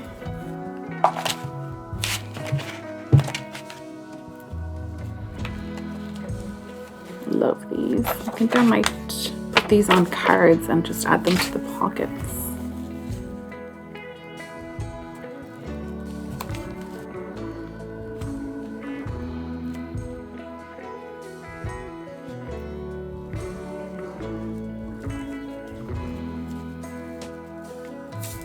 So let's pick out our bits and pieces. I think I'll include this Jane Austen portrait since I was planning on doing so much Jane Austen stuff and didn't really stick to that.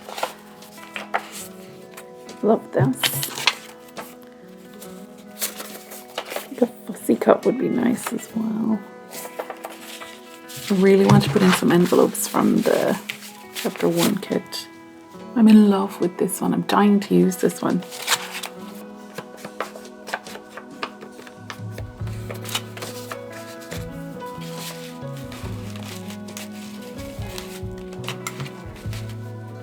So this is what I have for ribbon, another really fun one to do, and I just have all of these things inside it. So a nice collection of very pretty vintage ephemera, and another few elements from that kit from Botanical, or was it chapter 1 papers. So really enjoyed doing that, and I think it's just lovely, very feminine and vintage. I'm really happy with it. I love doing that. So thank you so much for joining me today, and I will see you in the next one. Hello my friends, welcome to my channel. I'm Elaine, and today we're doing the next prompt for Junk Journal July 2025, which is favourite place. So for me, my favourite place is my bedroom, my home, this room here where I do my journaling. These are my favourite places. So it's somewhere that I feel completely comfortable and natural, where I could be completely myself and just unwind and let loose. So for this prompt, what I want to do is, there's this concept in Zen gardening called the rough corner, which is an area in your garden, in your Zen garden, that you leave be completely natural and just let nature take its course. Just leave it grow whatever way it's going to grow. So for today's prompt, what I want to do is just not have a plan really, and just try out some things that I've been thinking about trying out, and just let it grow naturally, let it become whatever it's going to become. Just use elements that I've been wanting to use, try out some things I've been wanting to try, and just see what it turns into. So let's just start. I don't know how I'm going to start, but we'll just start with something. I've been dying to use these textured papers in some way, so this is where we'll start. Pick out something here and just place it down, and we'll go from there. I would like to make the colors kind of lean into this one a little bit, but I'm not going to make myself do that. It's just something I would like.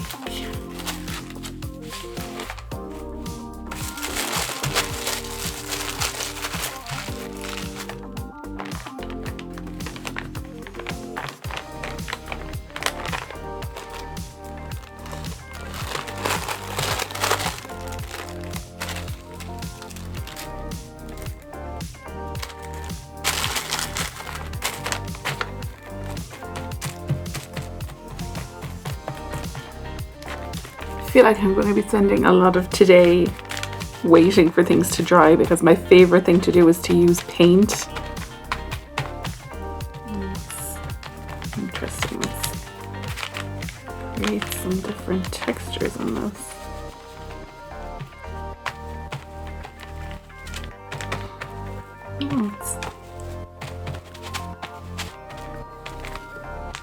Creating the little tears is kind of interesting. Okay, so there's our first layer done, and it was fun. So now I'm going to get myself a coffee and wait for this to dry. It's not completely dry yet, but I'm impatient, and this is for, you know, messing and playing, so why not just dive into it. So I've never really applied paint with a palette knife before, and I would like to try it.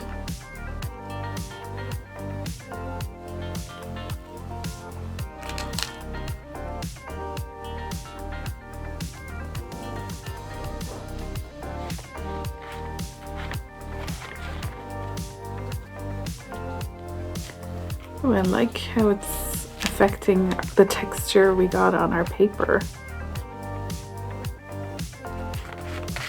Let's do it on this side as well.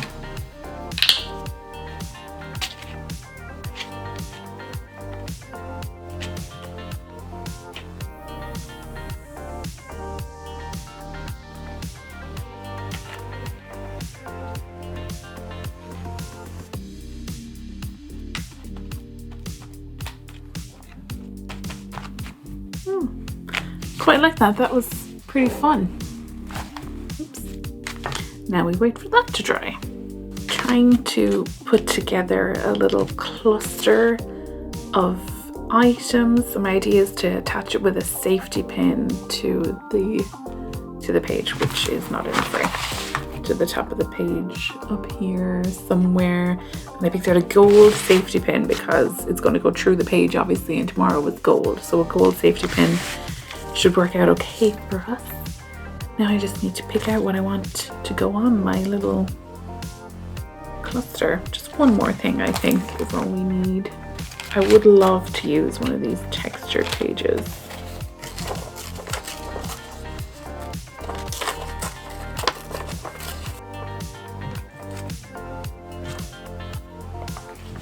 There's a little something else.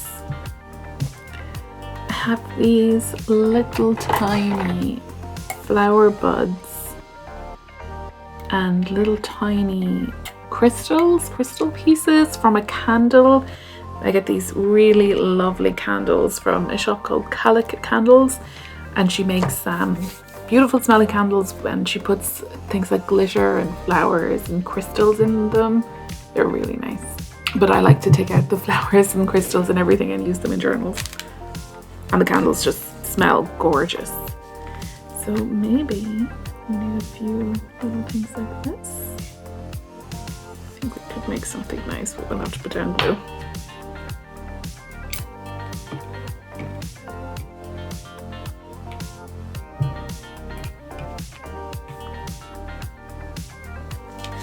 So now we wait for that to dry. I thought the cluster needed a little bit more, so I just added this little thing here, and then I decided to use one of the envelopes from the chapter 1 papers kit. This one here is gorgeous, and I have added the safety pin just onto the side of the fabric, and I'm going to attach it to my page then with this gold paper clip.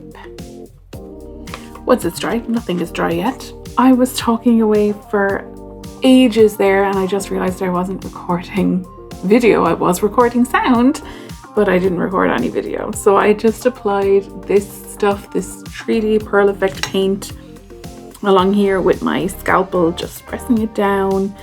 But I was saying in my thing that I am not sure how well this is going to come up on the camera because it's very overcast today, and that's when I realized I wasn't recording because I was looking at the viewfinder. I really need to learn to check the viewfinder when I hit record to make sure I'm actually recording. It's happened to me a few times now where I wasn't actually recording. I was talking away for ages. So yeah, I like how this came up on the texture in the center. Nothing is dry yet. The center is just, some of it was kind of dry, so it picked up the texture a bit. But of course everything is wet now again. So now we have to wait even longer for things to dry. I really, really want to use this stuff. It's like a spider webby type stuff. I love it, and I really want to use it for like a whole thing so that you can really see it. So I'm just going to put down some glue and stick it down. It's obviously not going to need a whole lot, but it's just to get the That's not going to need a whole lot, and then I put down a ton of glue. It's just to get the actual pieces of paper. It's more like a fabric.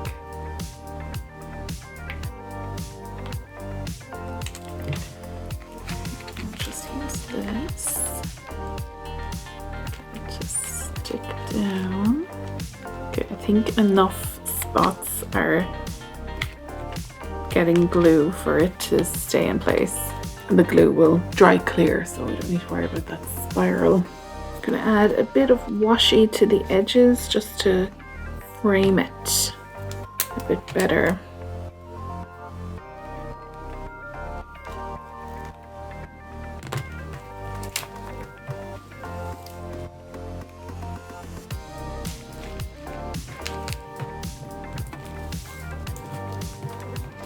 Okay, we will leave this dry now. I'll actually leave it alone because I need to see what it's going to look like when it's actually all dried off.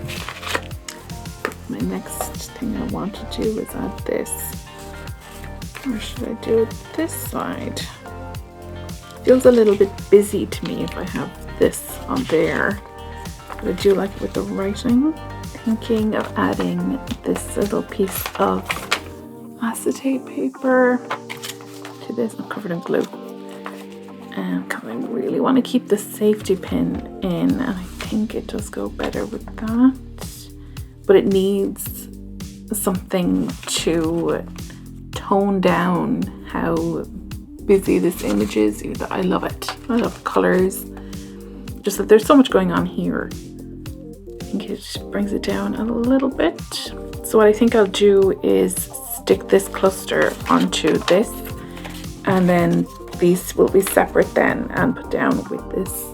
So this is what I've done for favorite place, which would be my rough corner, somewhere where I can be natural and myself and comfortable and just go with the flow. So it might be a bit of a loose interpretation of favorite place, but I really enjoyed doing this. It was a lot of fun. I love the different textures and feels and looks that I got with everything that I was doing. It was really fun to try out these different things and use things from my stash that I've really been wanting to use. So yeah, it was a very successful journaling day today. I had a lot of fun, really enjoyed it, and I love these little elements that I got to use from that candle. That's a little bit loose, I might need to add a bit more glue there. And I managed to hide a paper clip behind there so that it looks like the safety pin has got it stuck on. So delighted with this, really enjoyed it. So that is it for today's spread. Thank you so much for joining me, and I will see you in the next one. Hello my friends, welcome to my channel. I'm Elaine, and today we are doing the very last prompt for Junk Journal July 2025, which is gold.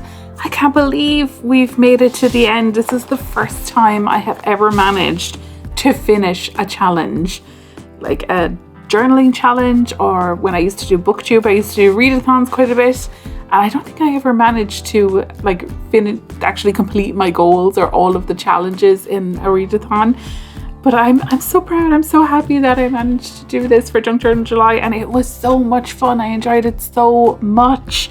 Hopefully that I will be able to take part in the next one. We have Junk Journal January. There's also December Daily, or I can never say it, Defemember, that 49 Dragonflies and Louisa Heinzel host. So hopefully I will be able to take part in those at some point as well. So for today we have gold. I have to say I've enjoyed doing this challenge so much. It was such a joy to fill this little journal. I really enjoyed it, and it's more of what I've ended up doing is more of a creative journal or an art journal than say a junk journal where you use junk and found ephemera and stuff like that. But so what we're doing today for gold, I did this part last night. I hope you're able to see this. It's very sunny today, so I've had to close the curtains in here because I was getting all these really harsh light lines and deep shadows. So we might take a closer look at this, and I'll show you actually how I did this. I did this last night to make sure the paint would be dry, because this marbling paint takes a very long time to dry. So this is the paint that I used. It is to give a honeycomb effect when it dries, and you have to put down quite a good amount of it to get it to do the honeycomb effect. So what I did was I placed down this fabric, this webbing fabric that I used yesterday on this spread. We used it here, and I thought having these spaces would create like these little pockets for the paint to, you know, bunch up in, to stay in, to collect. That's it. So that we'd get a nice marbling effect there. And I think we did. Worked out quite well. So I'll show you now how I did this.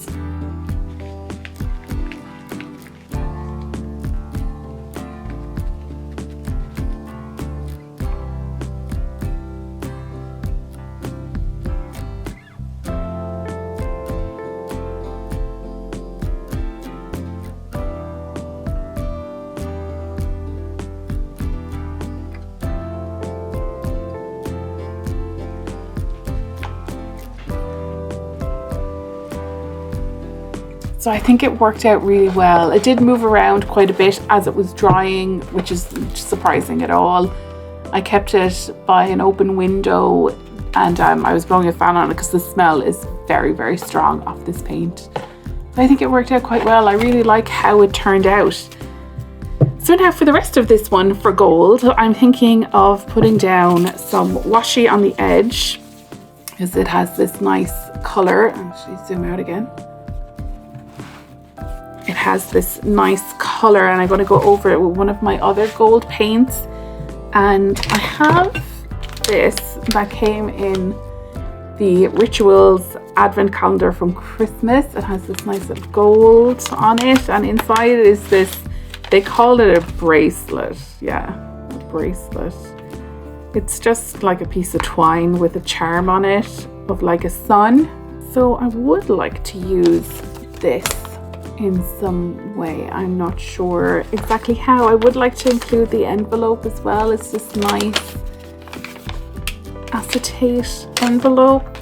So if I can come up with something to use that, both of these, not too concerned about that card for this one anyway.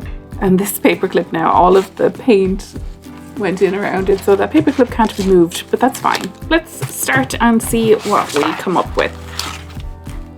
I'll have to try keep the book like this so I don't end up with paint just running down here all the time.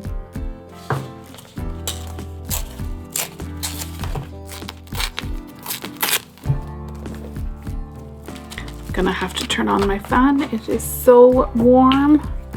I have to turn on the fan. It's too warm, but my cats are not fans of the fan.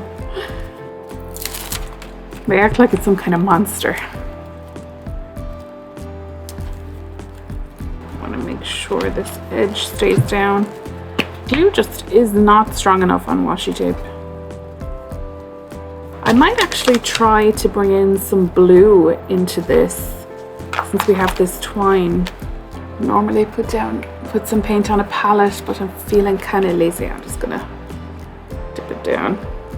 This is an acrylic ink. I got it in the range, I think, so it's not like a brand one or anything like that, but it works perfectly fine. Actually, after putting down a bit too much, I put down way too much.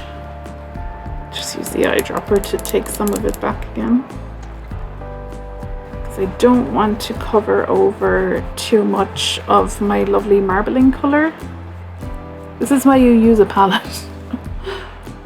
What I'll do is I'll just put some gold onto my spine.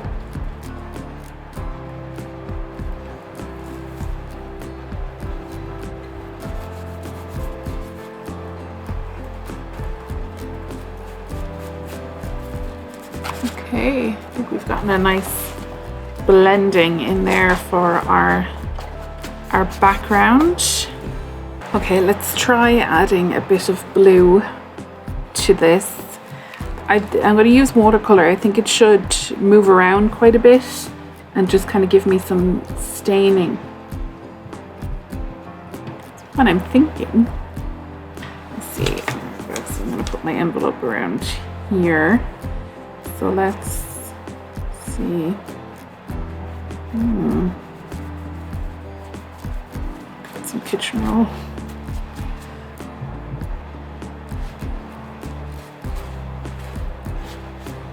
I actually quite like that. I wasn't sure at first, but I quite like that. I hope the camera is picking up the colors nicely. Don't want much of it on the marbling. Okay, I think that's loads. So let's wait for that to dry and see what kind of an effect we get. Oh, it's starting to pour. So I quite like how that turned out. It looks a lot lighter now that it dried, but I like the effect that it has next to the marbling. So I just glued down that little bracelet onto the envelope just here and on the side because I didn't like how it looked when it was tied. So I just wrapped it around it and tied and glued it down. So I'm going to put this on the edge here because I don't want to cover up this lovely paint here. So I think somewhere around here would be nice. And what's the best way to do this now, because this type of paper tends to wrinkle when you use wet glue. What I might do is just glue the edge like that, and it will make it kind of a double pocket. So we'll just put the glue around the outside.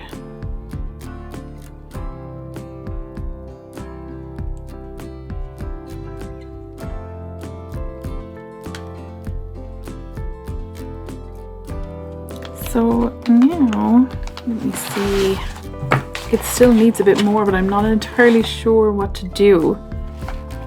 We have our lovely gold elements, maybe some more elements from that chapter 1 kit. An envelope won't work. Maybe, I think these are all actually too big. Just about fit. Not sure I want to put something in it actually. Quite like these two more vintage ones. I like having the owl in there. We still need something else.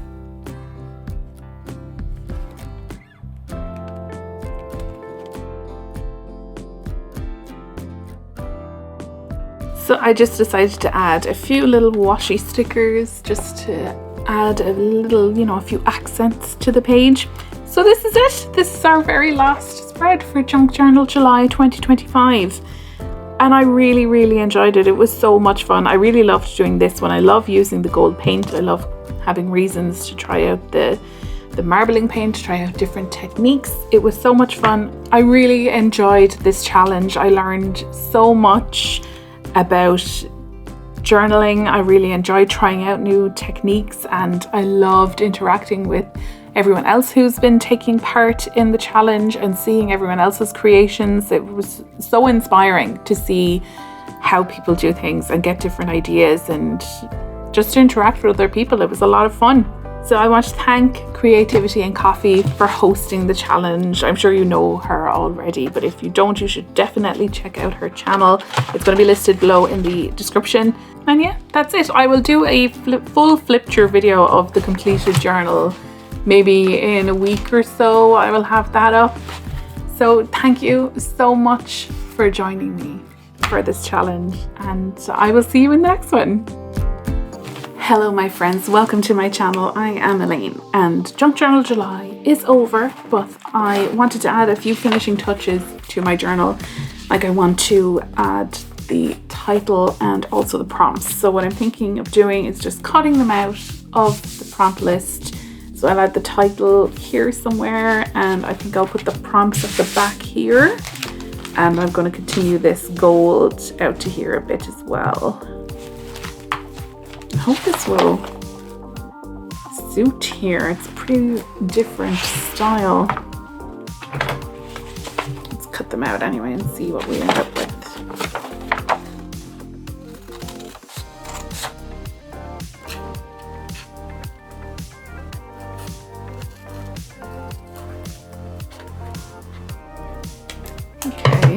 So let's cut that out, and it will actually look grand. We just need to stain the edges.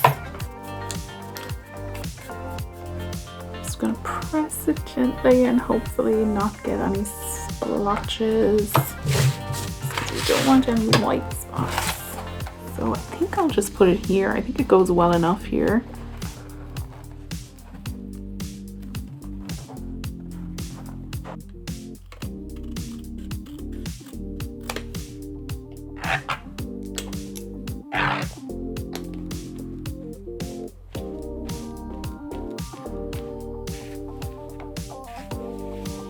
So we'll add some blue just to tie it in with this one, but I don't want it to be totally blue. I'm not sure actually how well this will work with the different texture paper.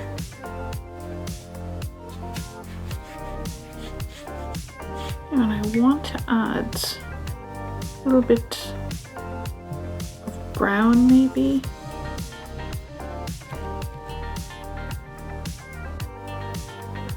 Not sure how well these will mix.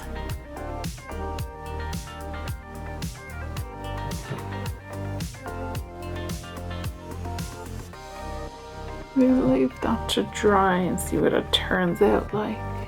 Just to make things a bit easier for me, I'm going to just cover this in a layer of wet glue so that I can just place them down easily, and if there's a mix-up or a mistake somewhere, I can move them around a bit easier than using a glue stick on each individual one.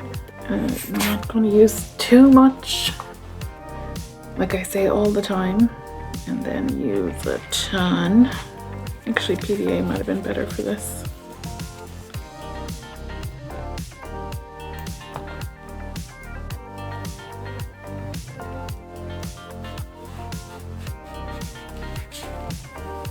And now that's it. The final touches to my journal for Junk Journal July. So we have our title here, Junk Journal July 2025. And then at the back, we have our prompts list with a nice background that blends in with our last prompt. So there we go. That is it, the end. I'll have a flip through video of the whole thing, talking about my thoughts on the spreads and everything like that. Probably in about a week, I'll have that up. So thank you so much for joining me for this challenge. I really enjoyed it so much. And I just want to, again, say thank you to Creativity and Coffee for hosting and coming up with all the prompts. So thank you so much for joining me today, and I will see you in the next one.